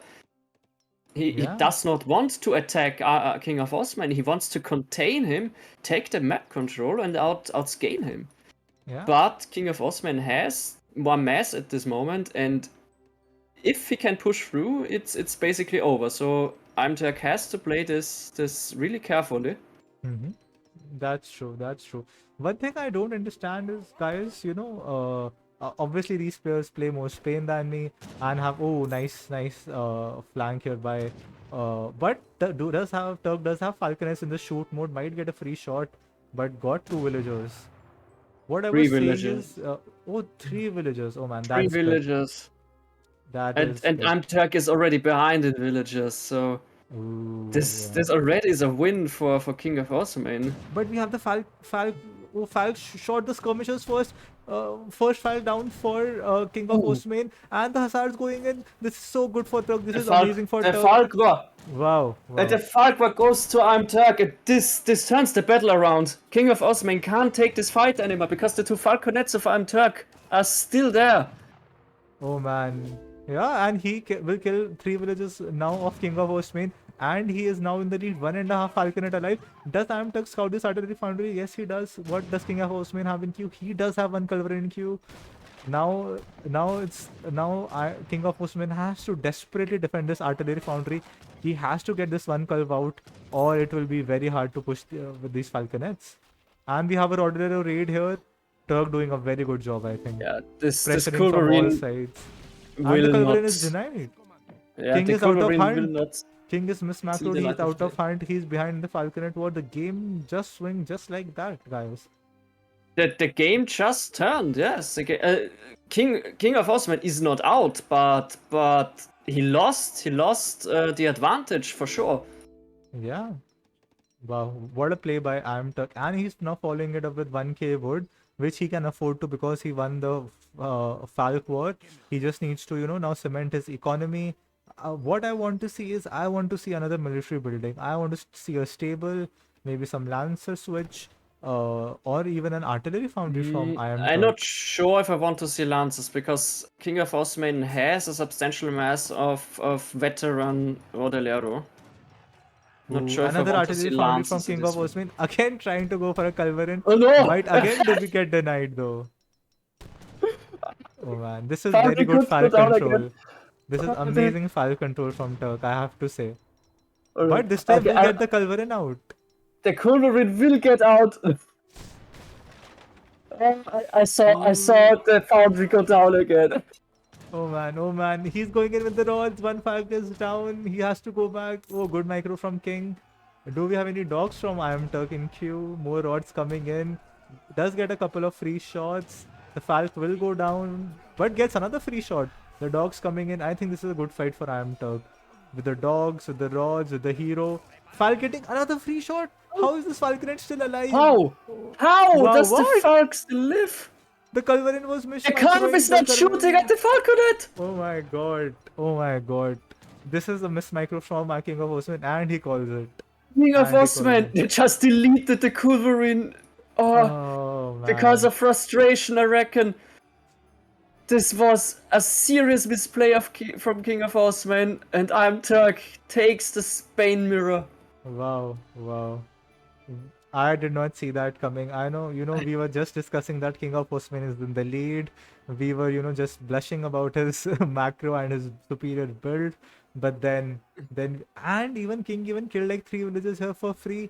But that engagement from Turk, the cannons in the cliff, getting the first shot off, saving 1.5 Falconet, that just turned the game, man. That was so well played Yeah. by Turk. it was And it the was second one of mistake those. was making the artillery foundry here. Why would you make your artillery foundry here when you're behind? Just make it behind your TC. You have the better economy. Imagine if King got the first curve out, if his artillery foundry was just behind his base. It might not Yeah, have been game over. Oh that man. positioning was a bit optimistic. I'd have to read one comment from the chat. It was one of those fake USA Culves. You know, the Quaker guns, which act like they're artillery, but they Yeah. don't deal any damage. It kind of felt like it, yes. And look, that time King of Osman was even ahead in military pop. But that just fight went so bad for him. Yeah, And Turk's micro was just on point with the Falcs, with the rods. yeah. That winning that artillery war brought iamturk back into the driving seat of the game, and yeah, King of Osmane managed to get a cool out, but mismicroed with it, and the one Falconet got 3 or 4 shots. It should not have been allowed to do so, and those 3 to 4 shots won that last engagement. Exactly. One Very well iamturk said. the game. And look at this economy lead, which we were talking about. Yeah. King of Osman in a Spanish mirror had like 1k, 1.5k resources ahead almost all game except the end. Oh man, this is just, this just shows how one micro mistake in a mirror just kills all the lead or momentum that you have. And we have the classic vanilla FF wars where the 2 Falconet war decides the game. I mean, even Yeah. if King of Osman had gotten one more shot, if only 1 Falconet was alive or half a Falconet was alive, it could have still been a close game. But having 1.5 Falconet alive in a Spain FF war in a mirror is just too much of an advantage. But yeah. Wow, man. So we have 2 each in this series now. The series stays undecided. 2 points for King of Osmane, 2 wins for iamturk. So people in the chat asking, is it best of 5? No, it's a best of 7. So best of we 7. have at least a couple more games to go. Maybe even we'll go all the way. Let's hope for that. Someone is asking, do they get to pick any civ? So the civ rules are you can play each civ only once. There are no resets. Even if you win, even if you lose, you can only play each civilization once. And the way you pick the civs is the first game is blind picks by both the players. Then the winner picks first in game number 2, and then it's alternating picks from each player. So now, guys, the only civ you're not allowed to play is that one that is banned that by is your banned, opponent. yeah. I almost forgot. That's an excellent point. You can have a strategic civ ban here in place.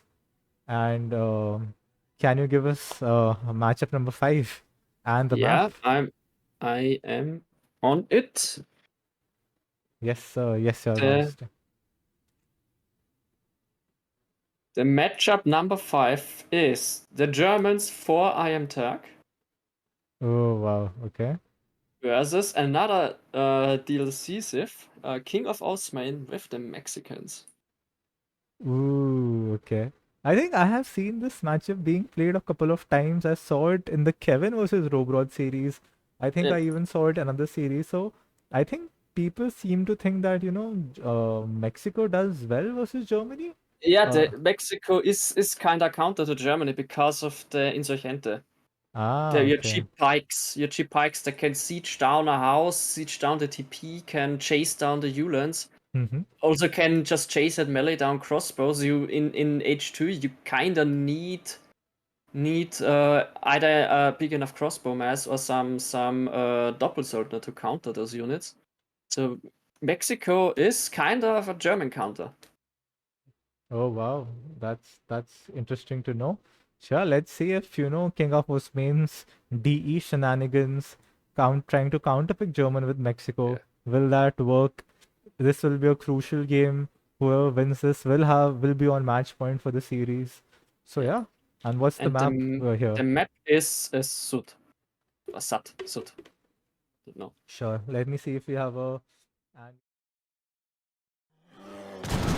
The Sud is one of the world's largest freshwater wetlands, a vast area of floating vegetation, home to hippos and crocodiles. Players spawn on their own island on either side of the swamp, near a trade route that bisects the wetlands. Sudanese tribes inhabit the edges of the marshes. Try to secure control over the central island to gain an edge over your opponent.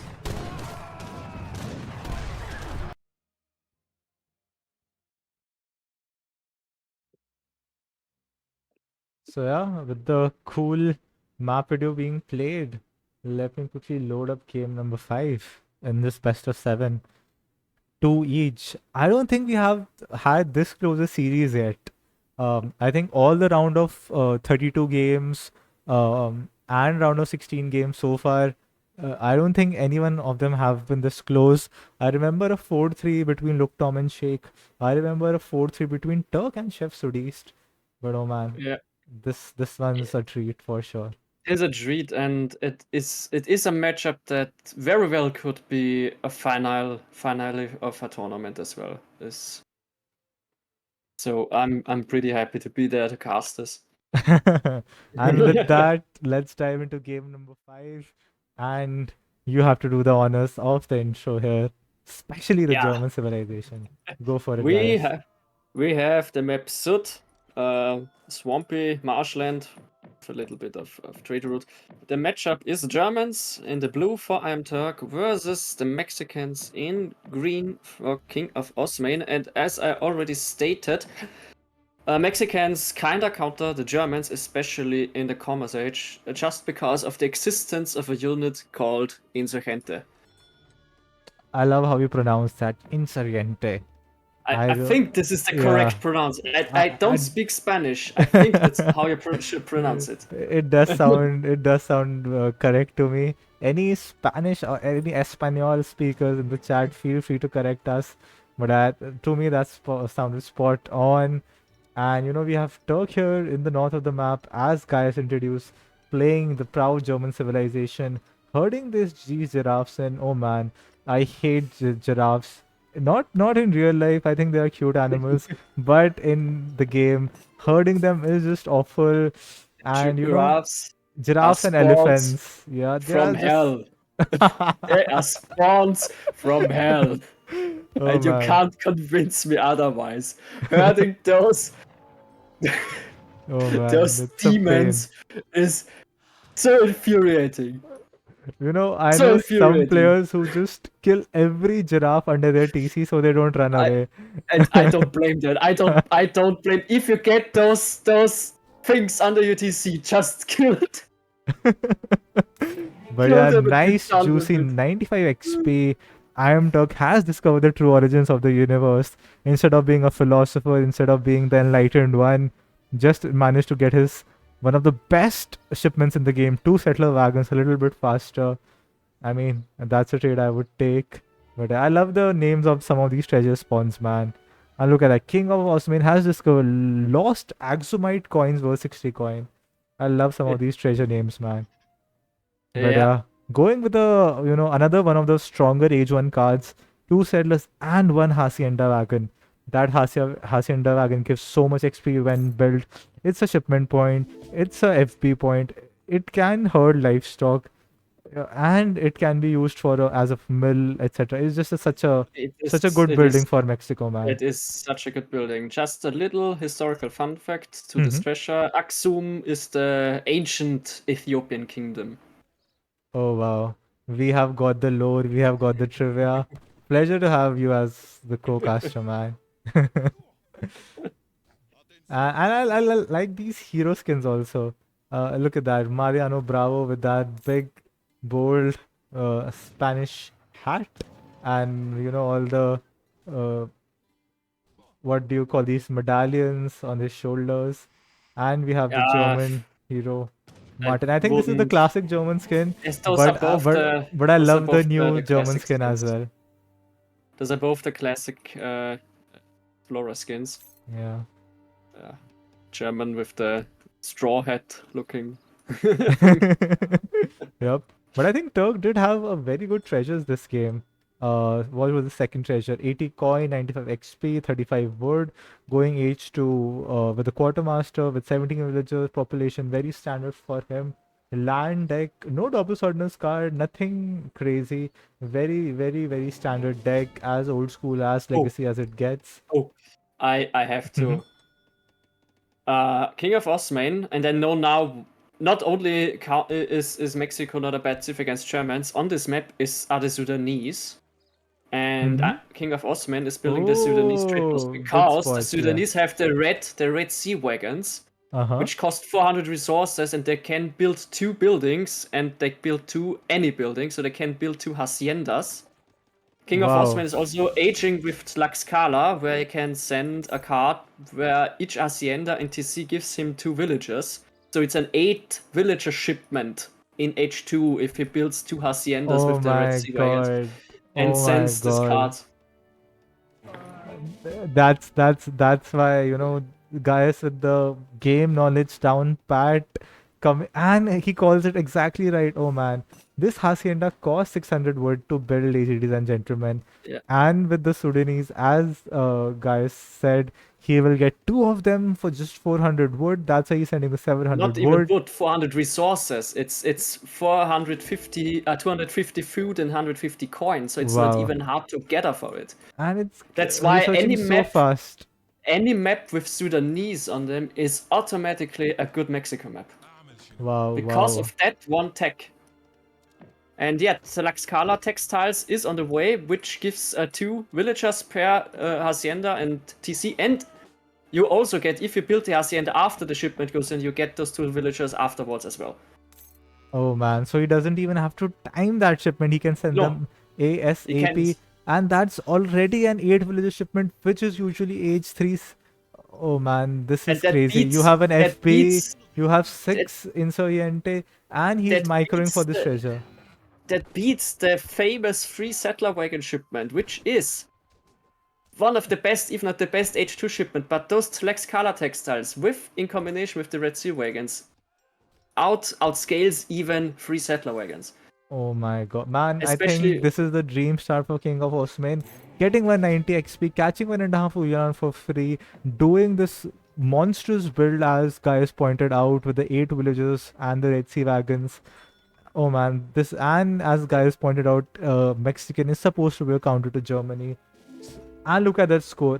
10k score at 6 minutes in the game. That is just, I have no words for this game, man. Mexico with a Pike Skirm composition in H2 with the Salteador and the Insurgente. It also has better unit quality than the Germans in H2. True, these things can kite for days versus the crossbows. I'm Turk trying to get the 190 XP Does treasure, Osmane have? and Osmane does have line of sight, but I think yeah, Turk will yeah, but get this one. he can't deny it. Yeah. He will maybe kill the explorer, but the treasure is in the hands of iamturk. True. I do have to say though, I mean, at least the unit composition is in favor of iamturk. Bo Yulan will counter Pike's Oh, Curve. the crossbows are Will getting get slaughtered. trapped. They'll get trapped. Oh man, what is Turk doing? No, he's walking right into the Pike and Insurgente. I think he wanted them to path from behind, but there may be a shift click or a micro mistake, and he's paying the price there with these fast-moving Pikes, losing like 7 crossbowmen for free, desperately trying to pull trick them back across the swampy Sud map. Oh Yeah, man. that's what I meant. Those Insurgente, if they get a hold on the crossbows, they will just melee them down because they are so fast. Yeah, this game looks better and better for KINGofOsmane. And Turk is Now so heavily mismacroed here. He's trying to gather coin to get a batch of Yulans out. But yeah, this is looking pretty awkward for him. Doesn't have enough bows to sort of win the light infantry war. What is KINGofOsmane sending behind this? He does have the 3 Chinakos. And these are the perfect counter to bow calf. They counter bows as a calf. And they have a multiplier versus other cavalry. So this is the perfect unit you'd want versus bow cavalry. Yeah. 5 Chinako Yulans from not iamturk. as insane as they once were. They have been nerfed substantially, but still a reliable cav unit, especially in this situation right now. Yeah. Guys, what do you think about opening Doppelswordners in this matchup? I think Robrod found so much success with that in this game versus Kevin. I don't play the Germans and I don't play the Mexicans. I just know the matchup from casting it more than once. I think opening with Doppelsöldner is kind of the way to go in this one. Because the first thing that will pop out of the barracks are the Insurgente. And you already get Ulans from your shipments, so you have you counter the pike skirm with your Doppelsöldner cav composition. Yeah, and look at And that. I think Mexico has better units. They have German has 30 villagers. Mexico has 38 villagers, and the better unit composition and the map control. This is just looking like such an overwhelming advantage from Mexico right now. And I get why you're saying this matchup is Mexico favored. Yeah, and especially on this map because of the Sudanese. Because the Germans can't really contest it. Because what can Germany? They can theoretically, you could try to tower rush this. Because it's a greedy. The first shipments are all greedy eco shipments. But yeah, I think by starting with Doppelsöldner, you can tip the scale in this matchup a bit more into your favor. Though on maps with the Sudanese post, it's still Mexico favored. You can't get around that, I think. Yeah. So I think King has added a stable. He does have 7 Chinako. Does have a very good 3-unit composition here playing out. Turk knows the Chinako threat, is sending feed offs from his home city, has 10 villagers in the town center perfectly, is a bit mismacroed though, does want to pop out Minutemen. Ooh, nice Yulan Mask though, out of nowhere. With the 3 dops, maybe it's go time? But I think he does not have enough bows to sort of snipe the Insurgentes. Yeah, he needs the tops, especially for the Insurgente, because you can't...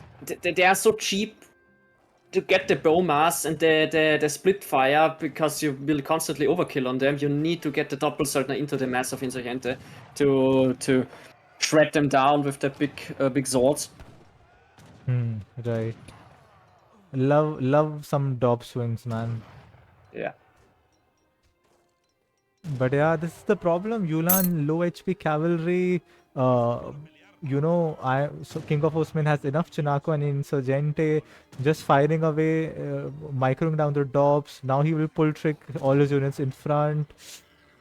Turk just isn't getting good trades. He's behind in eco. He's behind in the military. It's just looking all downhill from here. And also the village advantage. we have 43 villagers for King of Osmane and 25 for iamturk. Of course, we have to add 4, so You have to 29. add 8, but yeah, still Yeah. way behind. And yeah, We have to add 8, and then we are at 34 with that. But yeah, 10 villager advantage, even with that count for the. and look And at these those- big batches, man. 10 Insurgente and Yeah, a batch 10. of Chinako coming in. The economy we were just talking about is paying off so hard. Yeah, And now Germany will but run out of this also mine. Yeah. the haciendas also gather resources. Just not that many without animals or villagers working on them, but still a bit of resources is gathered by the haciendas. So they add 2, and yeah, you get batches of 10 with those insurgente, and Excellent point. they cost only food. Look at this drag box micro from KINGofOsmane. Absolutely on point with the micro on this game. And is now he's going in. Will Turk send Minutemen? He is sending Minutemen. He is sending 8 bow. So this is where he has to make something happen. Dobbs connecting. Minutemen coming. 8 bows coming. This is the fight that iamturk needs to crush to come back into this game. Yeah, So hard that's to the call. fight he needs. Everything smashing in. Doesn't have many Dobbs left. Insurgente Chinako will clean this up, I think. Yeah, as the Ulans go down, and I think there are enough Chinakos on the map to clear. Yeah, very good job by KINGofOsmane sort of sniping those Dobbs. I think it was a very good defense from... It was. The fight Wow. still goes well for iamturk. It's better than expected. I think some of these Chinakos were just pathing around the tree. Not Yeah. sure it was a micro error or some bug or Z-move bug. But yeah, Yeah, the bows and Minutemen got some good kills. But still, look at the score. The 17k to 9k. And this is no anti-cav. Those 10 Chinako can just re-engage, theoretically. True. And you know, this is the point where Germany is out of map or safe hunts and mines in his space. He has to push And- out. This is looking dire. And trapped in Commerce Age, where none of your strength are as the Germans. Exactly. As we just discussed, you know, Germany not a musketeer civ. Doppelswordner Yulan is not the best combo. It's hard to make it work. They're also coin heavy. He does not have any Yes. unit upgrades in H2 except Cav HP. This is just looking, yeah. It's especially not a combo that you want to go for if no mines are safe in your base. Exactly. The gold mine in the north has been taken, and KINGofOsmane, yeah, does not know that villagers up there. He sees the mine, but he does not scout there. But yeah, theoretically, I think there are enough Chinakos on the field that KINGofOsmane just can engage with the Chinakos and win this, because there's no I think anti-cav. he's just playing the safe. He does not, you know, like in the India versus Lakota game where he lost like 10 cavalry just to Turk's micro and the villager defense. He just wants to play safe in the tournament game. He knows he's 2x the score. iamturk is Turking, ladies and gentlemen. I have to say, the famous Turking himself. But I admire his 2-1. spirit. It's a tournament game, 2-all in a best of 7. You have to make Twice something the score, 20,000 to 10,000. Both are in Commerce Age. happen. Wow. That's insane. And if he finds these villagers with the Chinakos, which I think he is trying to do, he knows Turk has to be on a mine somewhere. And look at this patch, 20 Insurgente. That is insane, man. That is, oh my god, that's 1400 resources and still getting a batch of Chinakos. Wow, that's Mexican eco is on steroids, man. KINGofOsmane almost has too many villagers on gold because he does not need it for his infantry. Yep. Needs more on food for that, but yeah, he still needs the gold for the skirms. So cool. Yeah. Now the Mexican mass is re-engaging into the base of iamturk. Salteador is trying to snipe. The Doppelsöldner are the win condition for iamturk. They need to engage. They need to shred the Chinako, shred the Insurgente. And it all falls to micro now. Yeah, Turk just smashing it in. IC plus 20s. KINGofOsmane trying to focus the dops. Chinako's raiding villages, not what they want to be, but just too much mass from KINGofOsmane right here. And yeah, this is just GG. I think this is the GG, yes. Yeah. There it is. Wow, what a game. Yeah. I think what a game. the story of this series has been KINGofOsmane with the better builds, with the meta down. But iamturk with the micro taking 2 games off of KINGofOsmane, but KINGofOsmane now coming ahead in a dominating performance in Game 5. I think this was the most dominant victory in this series yet. I think there was no moment in time where, KINGofOsmane was behind in the game. So yeah, he was just, clinical performance by him, I have to say. Ahead in economy, ahead in build order, better units, better micro with the Saltidores and the Insurgentes, twice the military pop towards the end. And yeah, just there was almost no way he could lose. Yeah, KINGofOsmane with the better mass, with the cheaper units, at least for the main infantry one. And with the map advantage for his civilization with the Sudanese and the Red Sea wagons, he can get this powerful Mexico eco in H2 that rivals the German settler wagons. And I was told in the chat that my pronunciation of Insurgente is the right one. Yeah, more or let's less go. accurate. So, yeah. Mr. Worldwide.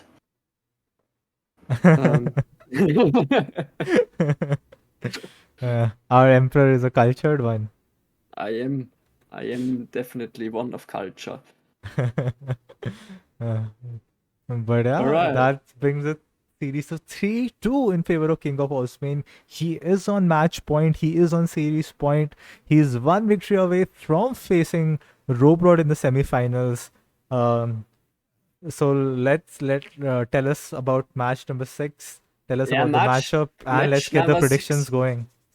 Match number 6 is again a mirror matchup. Oh, wait, let me guess.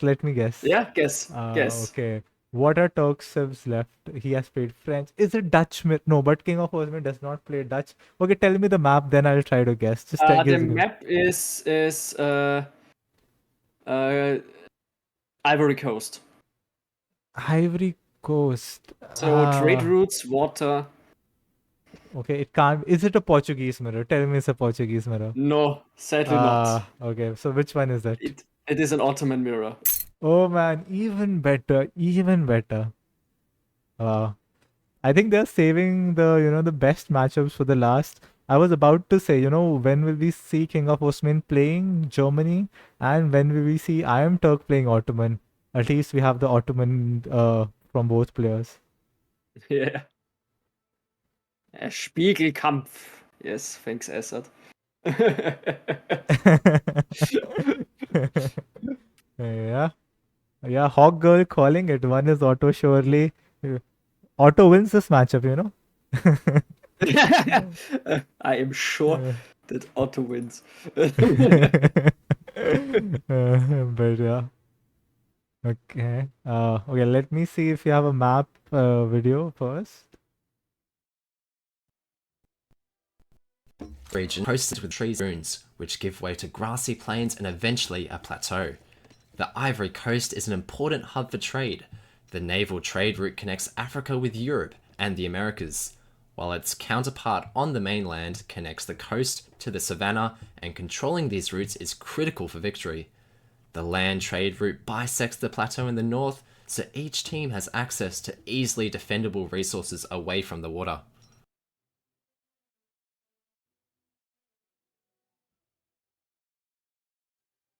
Yeah, and we are back. Shout out to the ones, who have been the, what do you call it, the voiceover artist for these map intros. I know MFD did a couple of those. I think some were done by the ESOC team, but yeah, very good job on that. Always love to see them. Great job on the overlay. And we have around 200 subscribers listening to our banter, guys. Thank you guys for watching, I- supporting. Please I'm drop a kind like, subscription, donation, whatever the Twitch sub is, hype train, whatever. Keep those things, keep doing those things. And yeah, we'll dive into game number 6 now. I'm kinda proud of my predictions. Who wins? Osmane's Ottos or Turks? Yeah.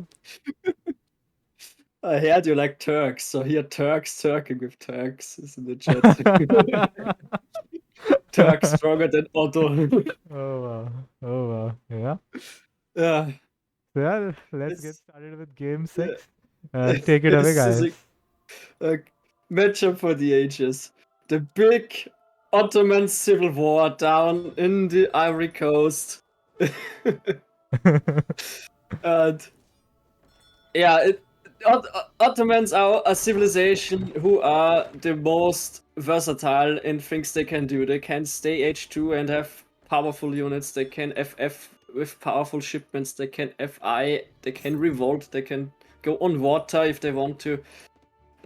It's really open.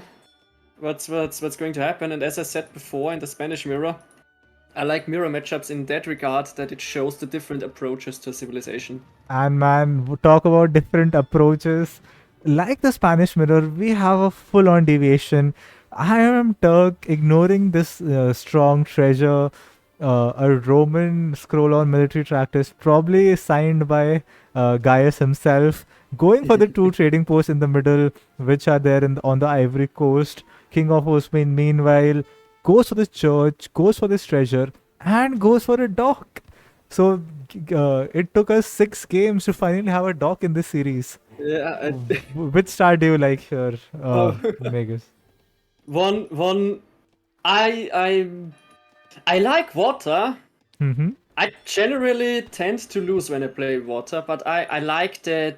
I'm a boomer. I'm a boomy guy, and I kind of favor. And as I said in the beginning of the series, I'm a bit biased to King of Osmane, so I favor the water start. Though the tempo, the XP curve from iamturk could really hit King of Osman with a timing push before his I'm EQ running out pays of off. baguette. I True, need more true. baguette. And Fuck look at me. that. Talk immediately right click the top trading post, went to the middle. Now getting this nice XP. His XP curve will be off the charts this game. Because he skipped a house, he went for the capitalism instead of the 3 villagers or the 3 Ottoman Turks, Yuruks. So yeah, and he'll be going to age 2 very, very fast. Look at that. Yep. 2 minute 20 Cool. age up. We're probably the quartermaster. And look at King of Osmane. Not even halfway to age 1. He just has 400 food right now. Yeah, but already it's the third fishing. Yeah, 15 villagers boat. versus just 9. So twice the economy, but half the speed.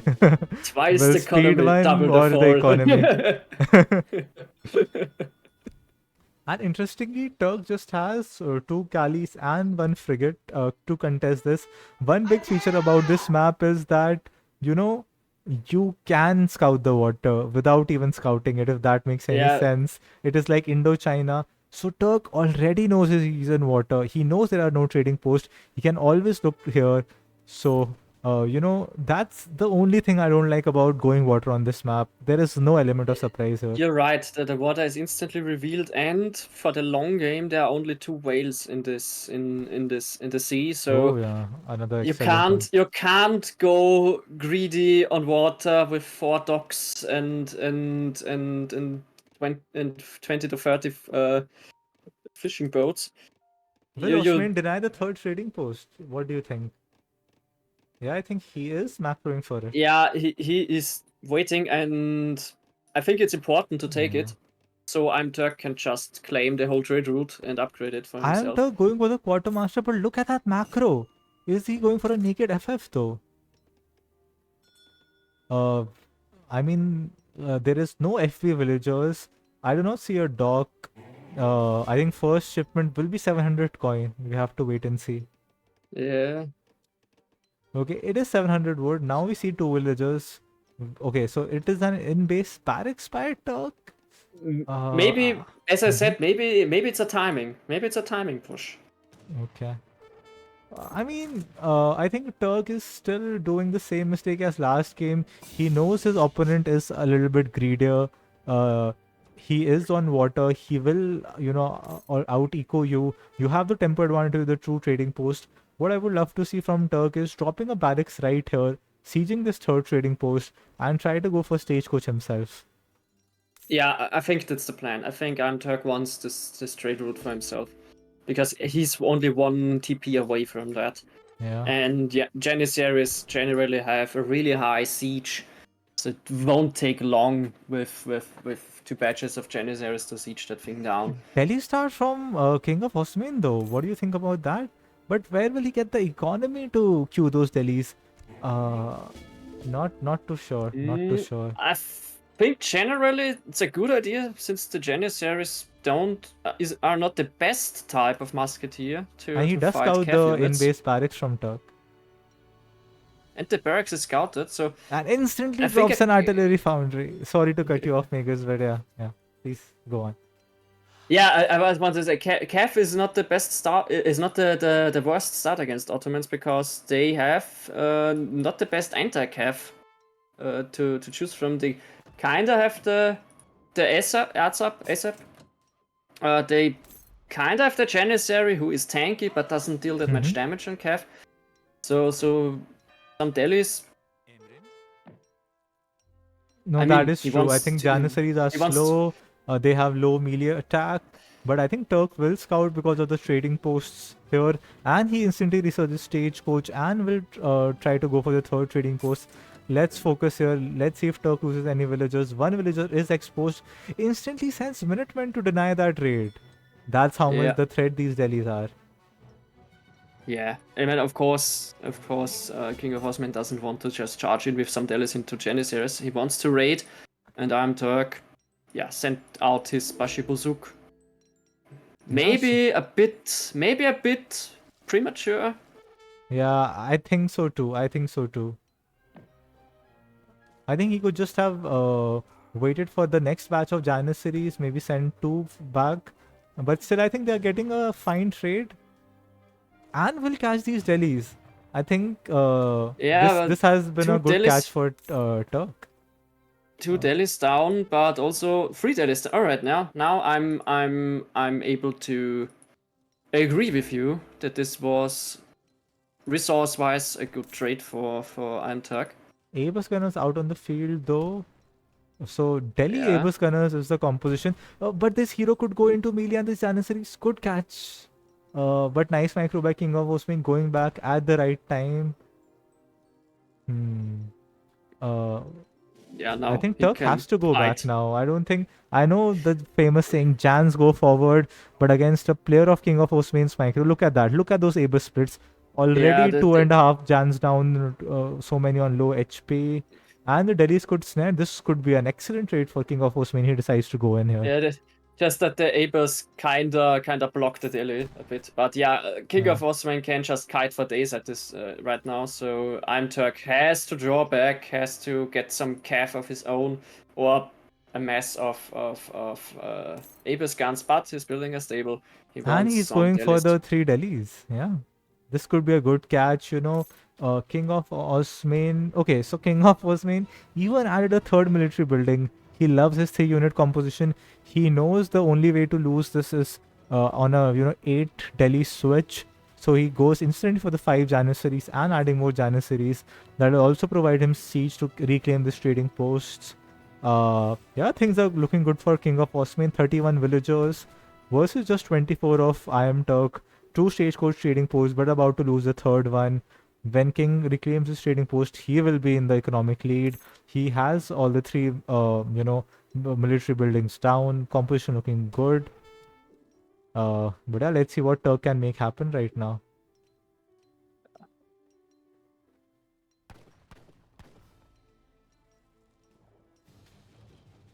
It really depends. It really depends on the calf on the side of iamturk. Ooh, this could be a good catch. And look at this that could be- Dragbox micro putting the Delhi in front. KINGofOsmane also doing a pull trick micro to get go back.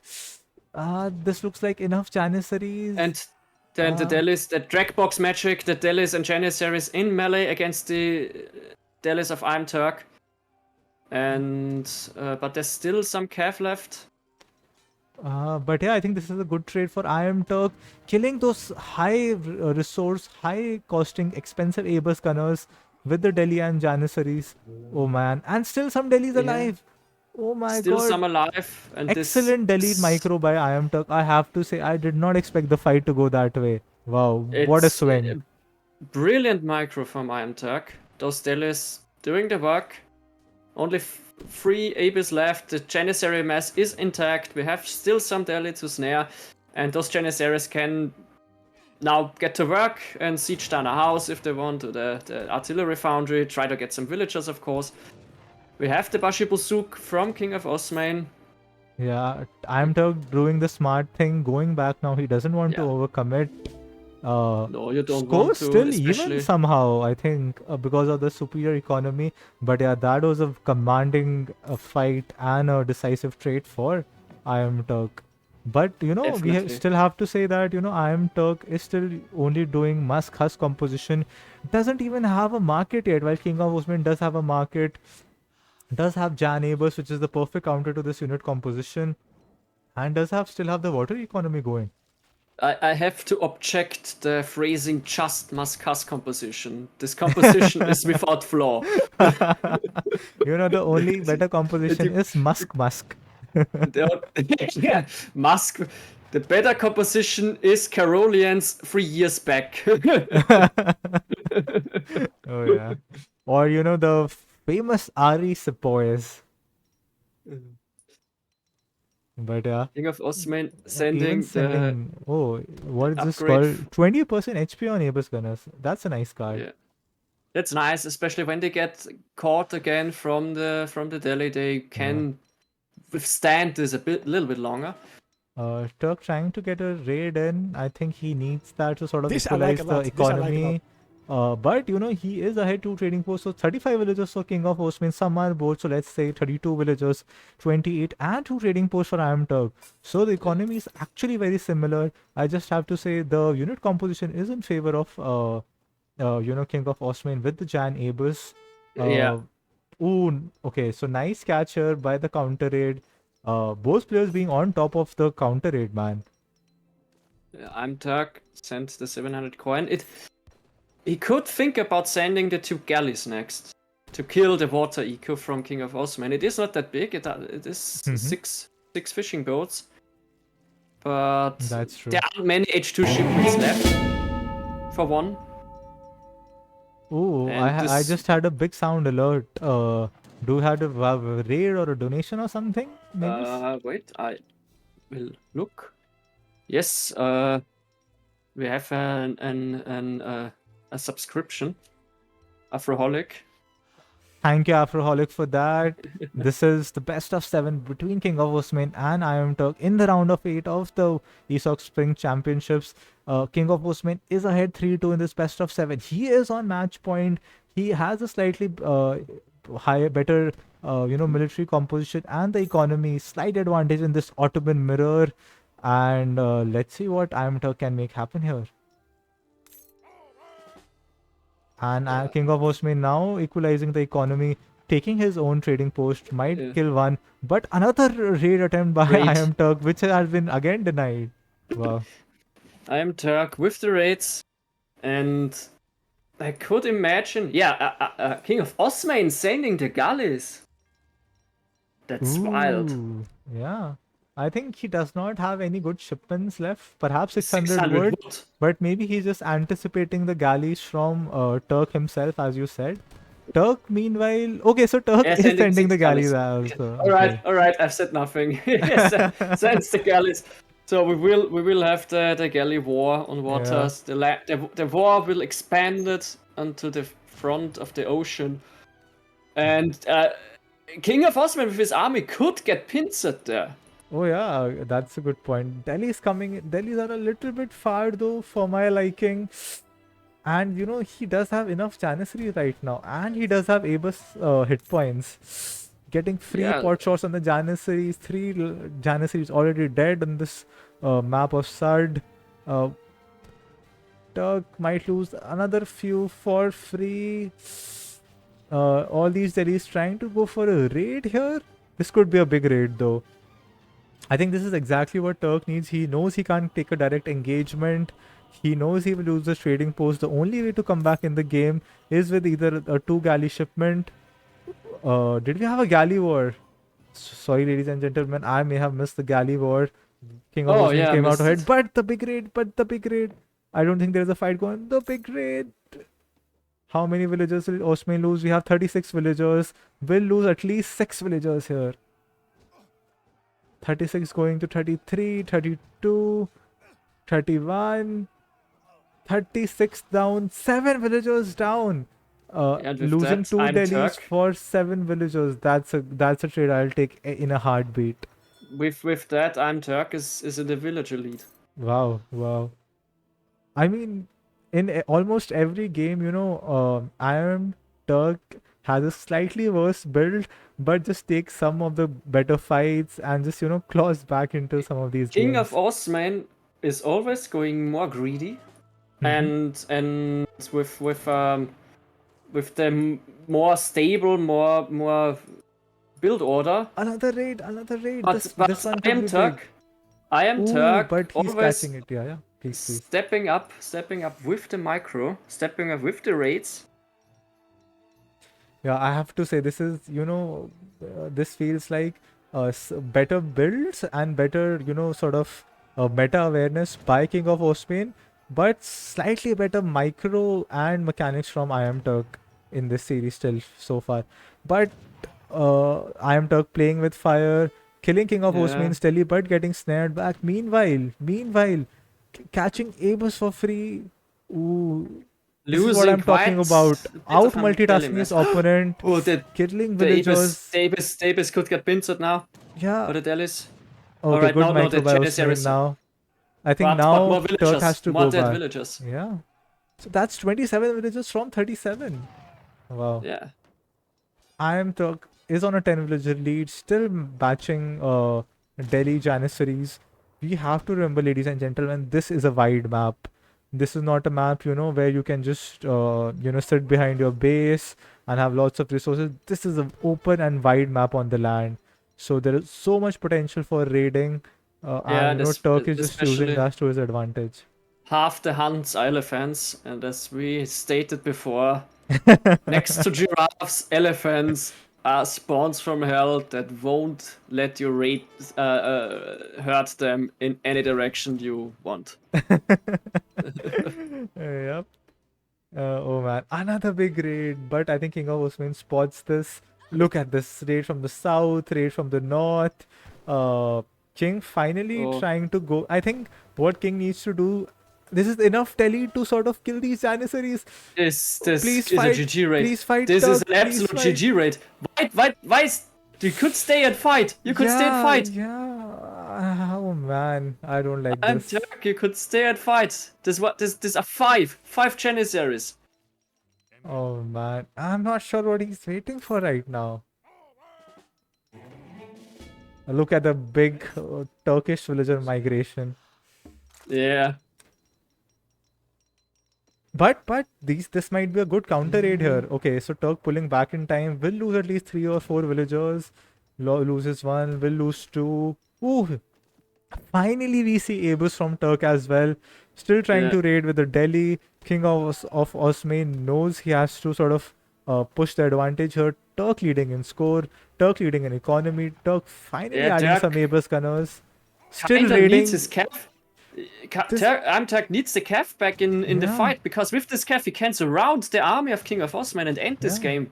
And this is what But he's doing. He's trying to drill yeah. down the Jan Mass with his own Jan Abus TC fire, and he'll get all the Delhi back. Delhi getting for a raid though. Wow, wow, wow.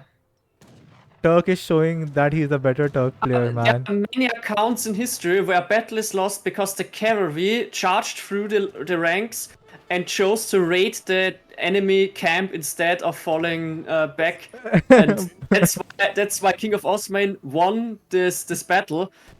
But still, Because look the at this. Delhi Still has 21 Delhis left. but the eco of King of Osmane is damaged Oh, man. hard. There's 18 villagers, and now the Delhis can just engage because iamturk has the villager advantage, has the better eco, Wow. Just double wow. the villager count. GG. I am Turk taking the Ottoman mirror. What a game, man. What a game. Just out APMing, out multitasking his opponent. And King of Osmane is also known for his micro and his mechanics, man. He was doing such a good job at denying those raids. He was leaving 5 Jan behind, he was leaving Delhi's behind, he was taking constantly fighting for the trading route. But just I have to look at the will count this game, man. I think that big raid here, 37 to 30 villagers, and then the last raid. I mean, this was just the nail in the coffin. The game was already won by then. But look at the advantage by King of Osman at the start. He had more military count. He had better economy. But the Turks out APM'd him and sort of outplayed him. iamturk with the micro, with the APM on his side, won this game and gifted us a 7th game in this matchup. Wow, who would have thought he would have, gotten to cast a best of 7 with all 7 games between these two legends? This is a treat, Yeah. guys. This is a treat. Wow. What is the chat saying? What is the chat saying? Game of the tournament so far, Tac Cafe. I agree. It is definitely a contestant for game of the tournament so far. Tavin saying good old runaround by I am mechanics. Turk making Abus, GG he won, but what one? But what one was Jan's go forward? I mean that Yeah. little bit of micro, you remember, Megas, with the Delhi drag box in front and snaring with the hero. That was so well done by iamturk. I think this was the moment that put iamturk in the pole position, that gave him the initiative, to dictate how this game goes. And King of Osmane was out microed. Can't Yeah. understate that. I hope just someone has to clip those two moments. We have to clip the raid and we have to clip the Delhi on Abus micro, man. Yeah, insane. I just need a minute of break. I just Yeah, need some water in me. If you can just tell us the matchup, keep the viewers entertained, and I'll be right back in a minute, guys. The matchup we have for King of Osmane in the last game, the Hausa, versus iamturk with the Swedes on the map Upper Himalayas, which is I really don't like this map. I don't like the Himalaya maps in general, but because of this weird cliff situation where Huns and villagers can just clip behind and things like that. But we will see that if that happens. If people don't know what I mean, we will see that in the game shortly. And yeah, it's an unorthodox map, at least. Don't see that often, and it's always great to see maps that aren't regularly played in a tournament setting, even if it's an Himalaya map. Yeah, I'm back. So sorry, what was the matchup? Yeah. Kings The Hausa matchup- versus? King versus iamturk Sweden. Oh, okay. I honestly, I don't think I have ever seen this matchup play. I have Uh, no idea. I, Oh, I, okay. Just a it's, second. Someone pointing out that okay, yeah. I misplaced the victory flag on I Am Turk. Apologies for that. For that performance, I Am Turk deserves like 4 victory flags on this. yeah. I will also He take a deserves his minute off. face on the Ottoman flag, man, for that game.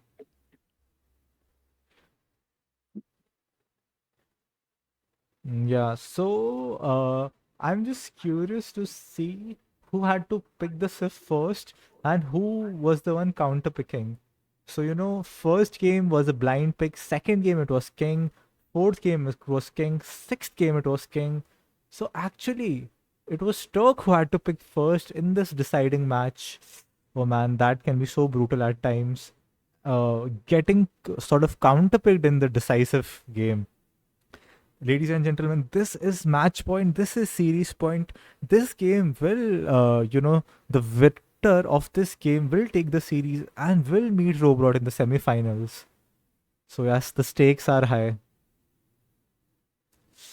Yeah, I honestly think, we will, I will personally pitch this to ESOC. If you have a best of 7 going to the decider game, if you have a best of 9 going to the decider game, the last game should again be a blind pick or a mirror or something like that.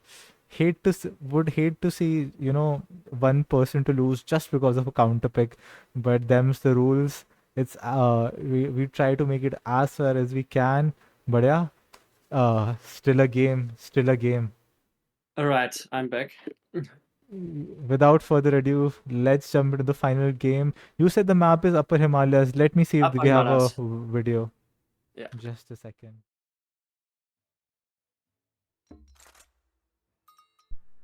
The Upper Himalayas are home to the tallest mountains on Earth. No trade route reaches this almost inaccessible area. Around the player's bases, its range of cliffs and choke points creates a greatly defensible enclosure, but the scarce resources might force you to expand your reach on the map. Be careful not to get trapped between the mountains.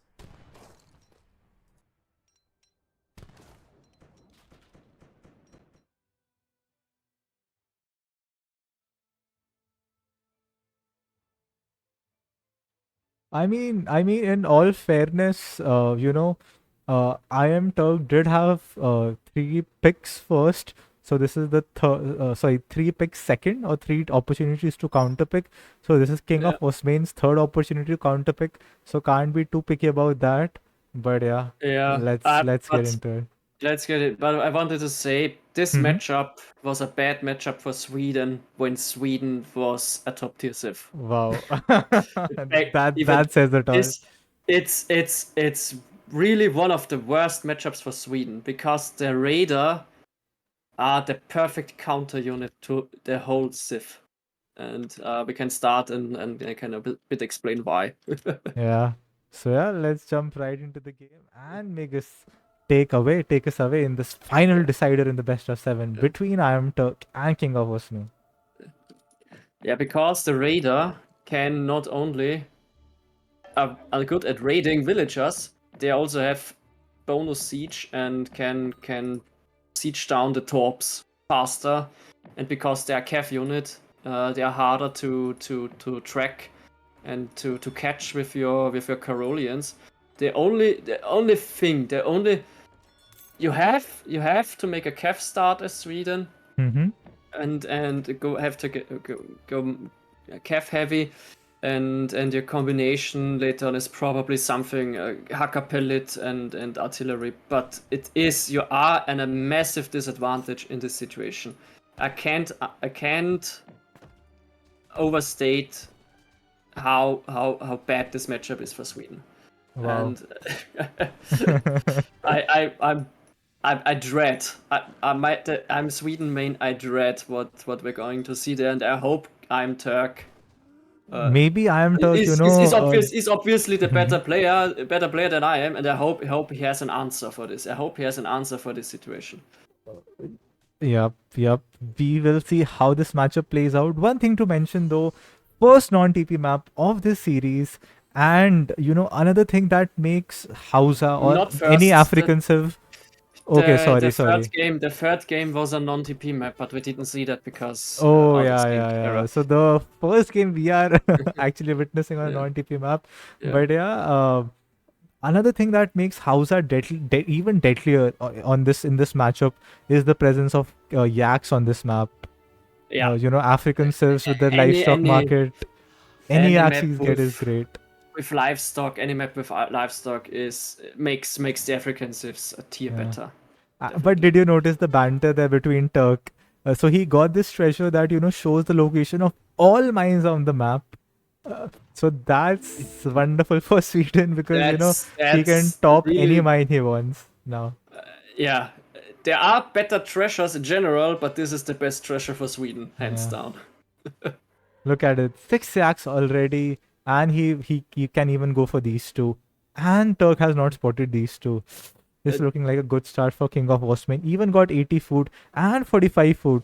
So even his H2 will be quick, and he'll get those pesky raiders which are so hard to deal with for Sweden even faster, man.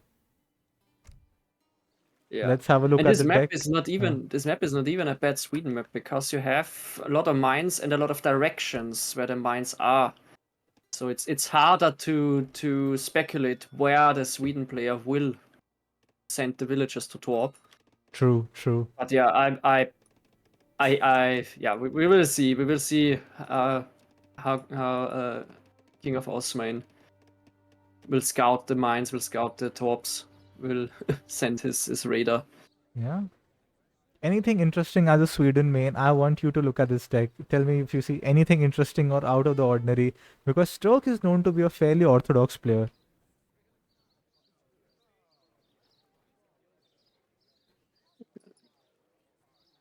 Stuff.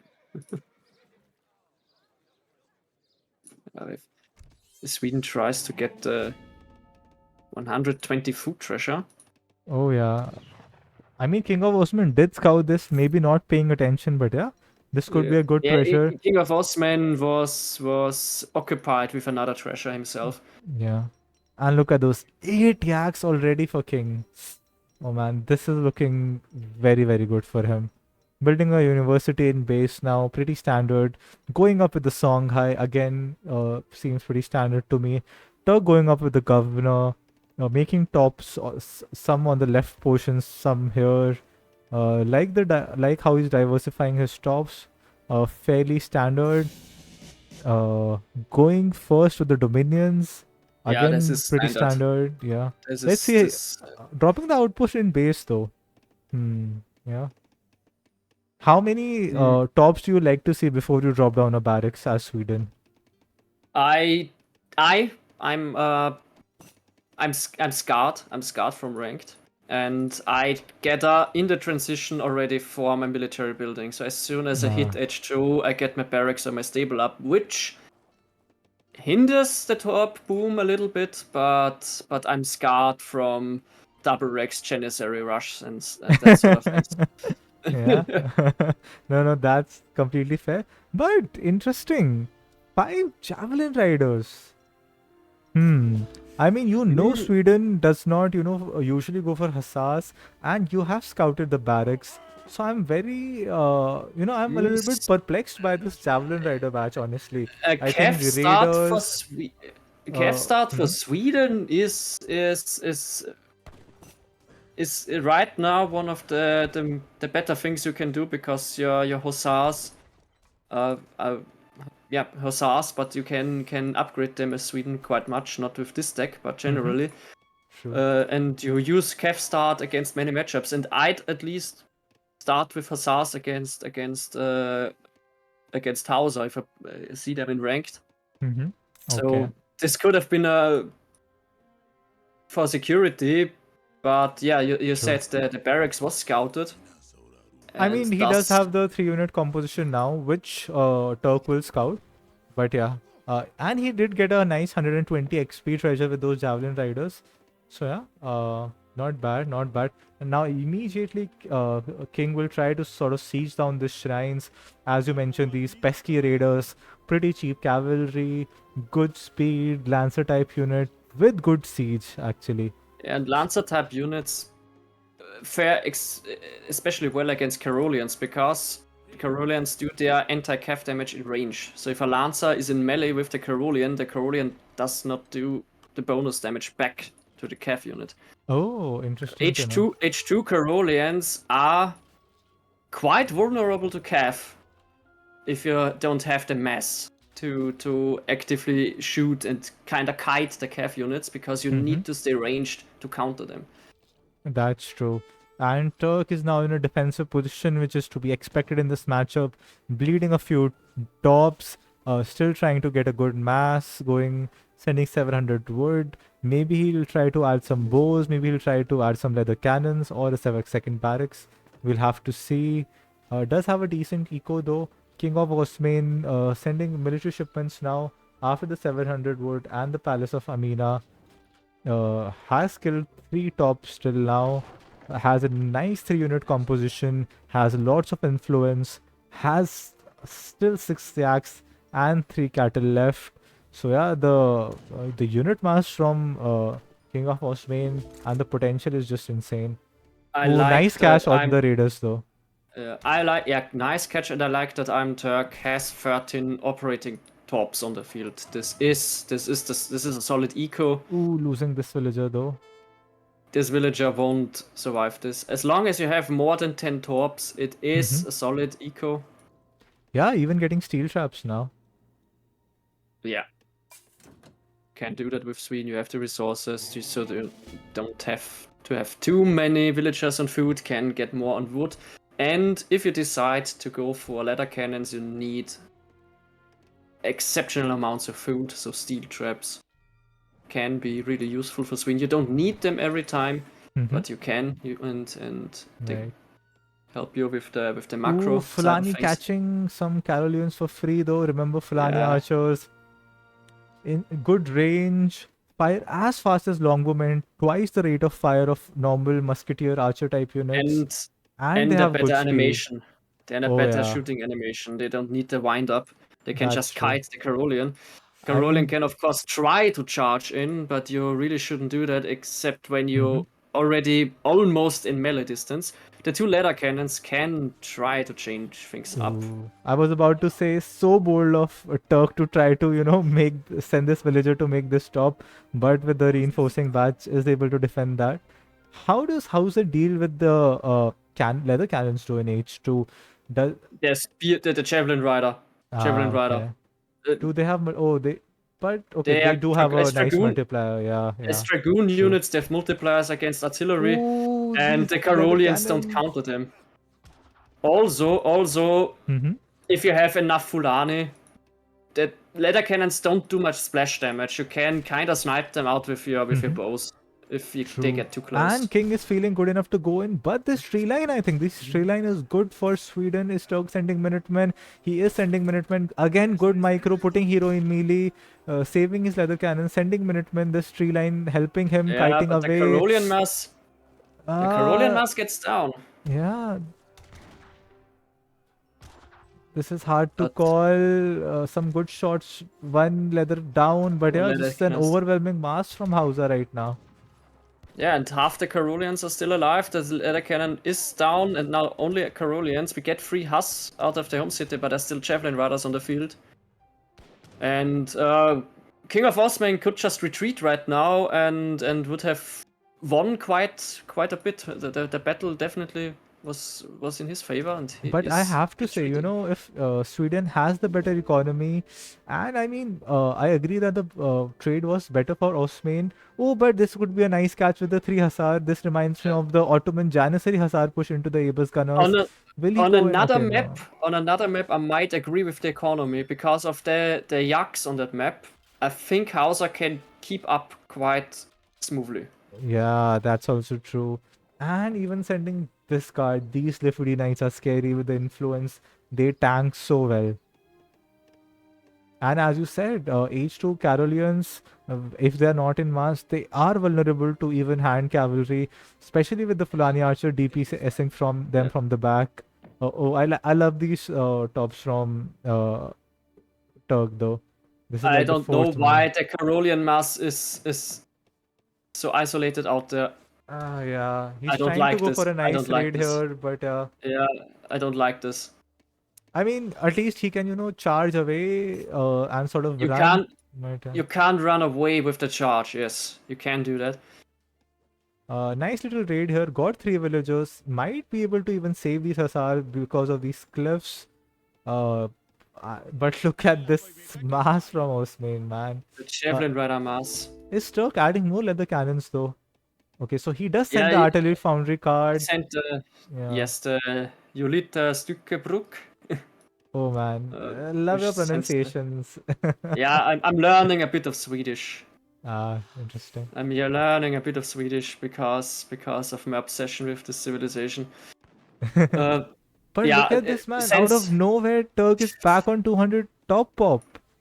yeah, and this top eco is the one thing keeping him really alive, and his win condition is keeping that top eco, keeping that up. He has the foundry. The foundry wagon is awkwardly standing there now, building, gets a second barracks, and he can with 20 tops he can produce out of 2 barracks and artillery foundry, Right. especially since he doesn't need that many villagers and wood now, because the tops have been built. He needs now more on food to get actually the leather cannons out. Yeah. He is sort of out of hunt right now. Yeah, Does that's have this leather cannon alive. next shipment should definitely be the blueberries. Yeah. He needs the food eco. Oh, nice leather cannon shot. Maybe he'll get another one. I mean, if he can like kill like 2 Fulanis, even if he loses 1 top, that's a fine trade in my opinion. Yeah. Just has And to another raid. I think these 3 Hussars have killed like 4 villagers and sort of forced the army here. So I think that 3 Fulani shipment was good. Trying to follow with the leather cannon. I mean, look at this leather cannon. It has shot like 4 times and killed like 4 Fulani archers for free. yeah, it's kind of one shots a Fulani, I think. It is 40 damage times 3. Yeah, that's Yeah, the perfect it- actually, yeah, to one shot a Fulani. it's exactly to one shot one of those guys. Yeah. I mean, Turk is now macroing for H3. Yeah, And he might be able to get away with Which- it because King of Osmane is on the southern side of the map. which he And kind of yeah, he's out of position right now. H3 is what Sweden needs. The Swedish military needs. You need the upgrades, the extra range, the platoon fire, the light gun carriages to get your units into a state that they can actually win battles. I mean, 30 Caroleans with veterancy, outpost, TC fire, 3 leather cannons. He will lose these like 5 tops for free. But if he manages to get H3, get some of those upgrades, or even this light gun carriages, I mean, yeah, he might have a good chance here. the only thing I'm worried about is because iamturk ages up, he does not send the blueberries and is on berries and on the berries that are on the tops gathering. This is his food eco. Oh, yeah. Soon he'll sort of And- run out of and food economy. He will run out of food because he runs out of torps also. So And look at that yes, right torps click is from food King of eco. Osmane. See, iamturk is in the Yeah. 5-stringer fortress age and Yeah. immediately selects all army and marches into the iamturk- Swedish TC. Veteran iamturk- Caroline coming, 2 Falconets coming. Needs to stand back until his vet upgrades and the 2 Falks come in. He needs to wait, but they see this Cav mass from King of Osmane. man. This insane mass of But units. this is such a good choke for iamturk. The choke point But where will the is Falconet come? Where great. will the Falconet pop out though? He resends the Falconets. He knows he cannot pop the Falconet out when he's caught out of position. All the cavalry go in. Javelin Rider try to kill the leather cannons, which they have successfully done. Fulani shooting from the back. Griots, I think, okay, no Griots, but yeah, the Lifidi Knights tanking. Villager trying to soak. Turk trying desperately to run back and wait for his Falconets. Does have another this- shipment in queue. Finally goes in for the charge ability. There is less Fulani Archer. Outpost, TC fire, 2 Falconets coming. I think Turk is fine here. I think Turk I might think even the take fight- this. The fight went well for Turk. And 2 leather cannons popping on, killing the Fulanis. a batch of 10 Carolians and 2 Falconets coming in the perfect position. Oh man, wow, what a hold by Turk. And he takes it. Holy shit. Oh man, oh man. I After just all that witnessed. talk about the matchup, all the I oh man, what a I play. just witnessed Sweden winning against Hausa on on a Oh map with man. livestock. Wow, wow. And where like KINGofOsmane had like 150 food treasures, he had 120 XP treasure. He had the perfect, I think, build. He never floated more than 200 resources. He sent all the right cards. He took good trades. But man, that Turk defense in the choke, in the TC, being calm, even resending the Falconets, man, it's a 3-3. It's a decider game in a tournament, and the man has the balls to cancel and re-queue 2 Falconets from his home city after being pushed by like 100 Hausa units. That is some balls of steel, man. I have To to answer say. And look at the this military pop. question, to answer this question, what just happened? Again, King of Osmane was trapped in the base of iamturk, who out-microed him. Half the military population. iamturk won this. What a legend. What a legend this man. He won that fight because of the choke points in the micro. Absolutely agree. But man, so well played. I mean, King did not have a choice. He had to go in because if he waited for the Carolians to get veteran, if he allowed the Falconets to pop in, how else would he deal with them in the H2 army? So Turk had the perfect bait. He chose the perfect moment to go H3 when all the green army was in the south of the map, wasting time on sieging his tops. He snuck in an H3. He got vet Carolians on time. He got the shipment on time. He used the chokes. I don't agree. Wow. I don't agree saying wasting time sieging tops. I think it's a waste to use your whole army to siege the tops. Yeah. He could just, use 5 raiders there. But yeah, Yeah. I mean, I have to say, hats off to Turk uh, in this defensive position and actually taking this game. Yeah. Are there any other games late? I don't think that today are any Yeah, games. no more The games next, today. the Yep. next casts will be on Friday, maybe. Can't confirm. Wow. Yeah, we do not have the schedule yet. So the next 2 games will be, it will be Robrot versus I Am Turk, and it will be ESAT versus Frontline. So yeah. Um. But yeah, wow, what a series, man. So what's your favorite game, Megas, till now? It kinda has to be the last one because it was my favorite Civ. Yeah. But in terms of insanity that happened, probably the Ottoman game.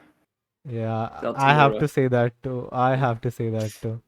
I think Ottoman game was my favorite overall, but I mean the comeback or the defense, that patience, that balls of steel, utilizing everything the Turk had to defend that. I mean, that was just a masterclass, man. You have done something great when you win with half the military unit population against a player like KINGofOsmane. And to circle back to the start, it really didn't matter that King of Osmane was seed 1 and iamturk seed 8 because those two players are so close in skill and just in a different expression. King of Osmane has the plan and iamturk has the micro. And when iamturk won, he always won because of his micro, because he got King of Osmane to fight in positions that were not favorable for him. And with that, iamturk deservedly takes the victory in this one. Yeah. And yeah, I just have no more words. Very well played. I think my favorite series so far in the ESOC Spring Championships. So thank you guys for watching. Thank you guys for tuning in. Please consider donating. Please consider subscribing. That's what allows us to bring you these tournaments. Support the ESOC cast. Shout out to ESOC cast, Gigs, Joshua, everyone who's working hard in the background. Thank you, Megas, for co-casting this series. Made it even more fun to to cast this with you. And yeah, I'm Was just stoked we got to, cast this series because that yeah, was just such a good it one. was a really great series. It was really great to be there, and I'm already looking for people to raid, and I think Jägershare is on. So Perfect. So get the raid going. I'll sort of stop the stream in like a minute. Yeah, thank you yeah, guys for watching. And yeah, just to reiterate, we will have the semifinals sometime this weekend. Stay tuned on the ESOC pages and the chats for the announcement. It will be the winner iamturk versus Robrot, and it will be Izad versus Frontline. yes, really great matchups. Looking forward. And yeah, thanks for watching, and we will send you to Jägershare. Perfect. Good night, everyone.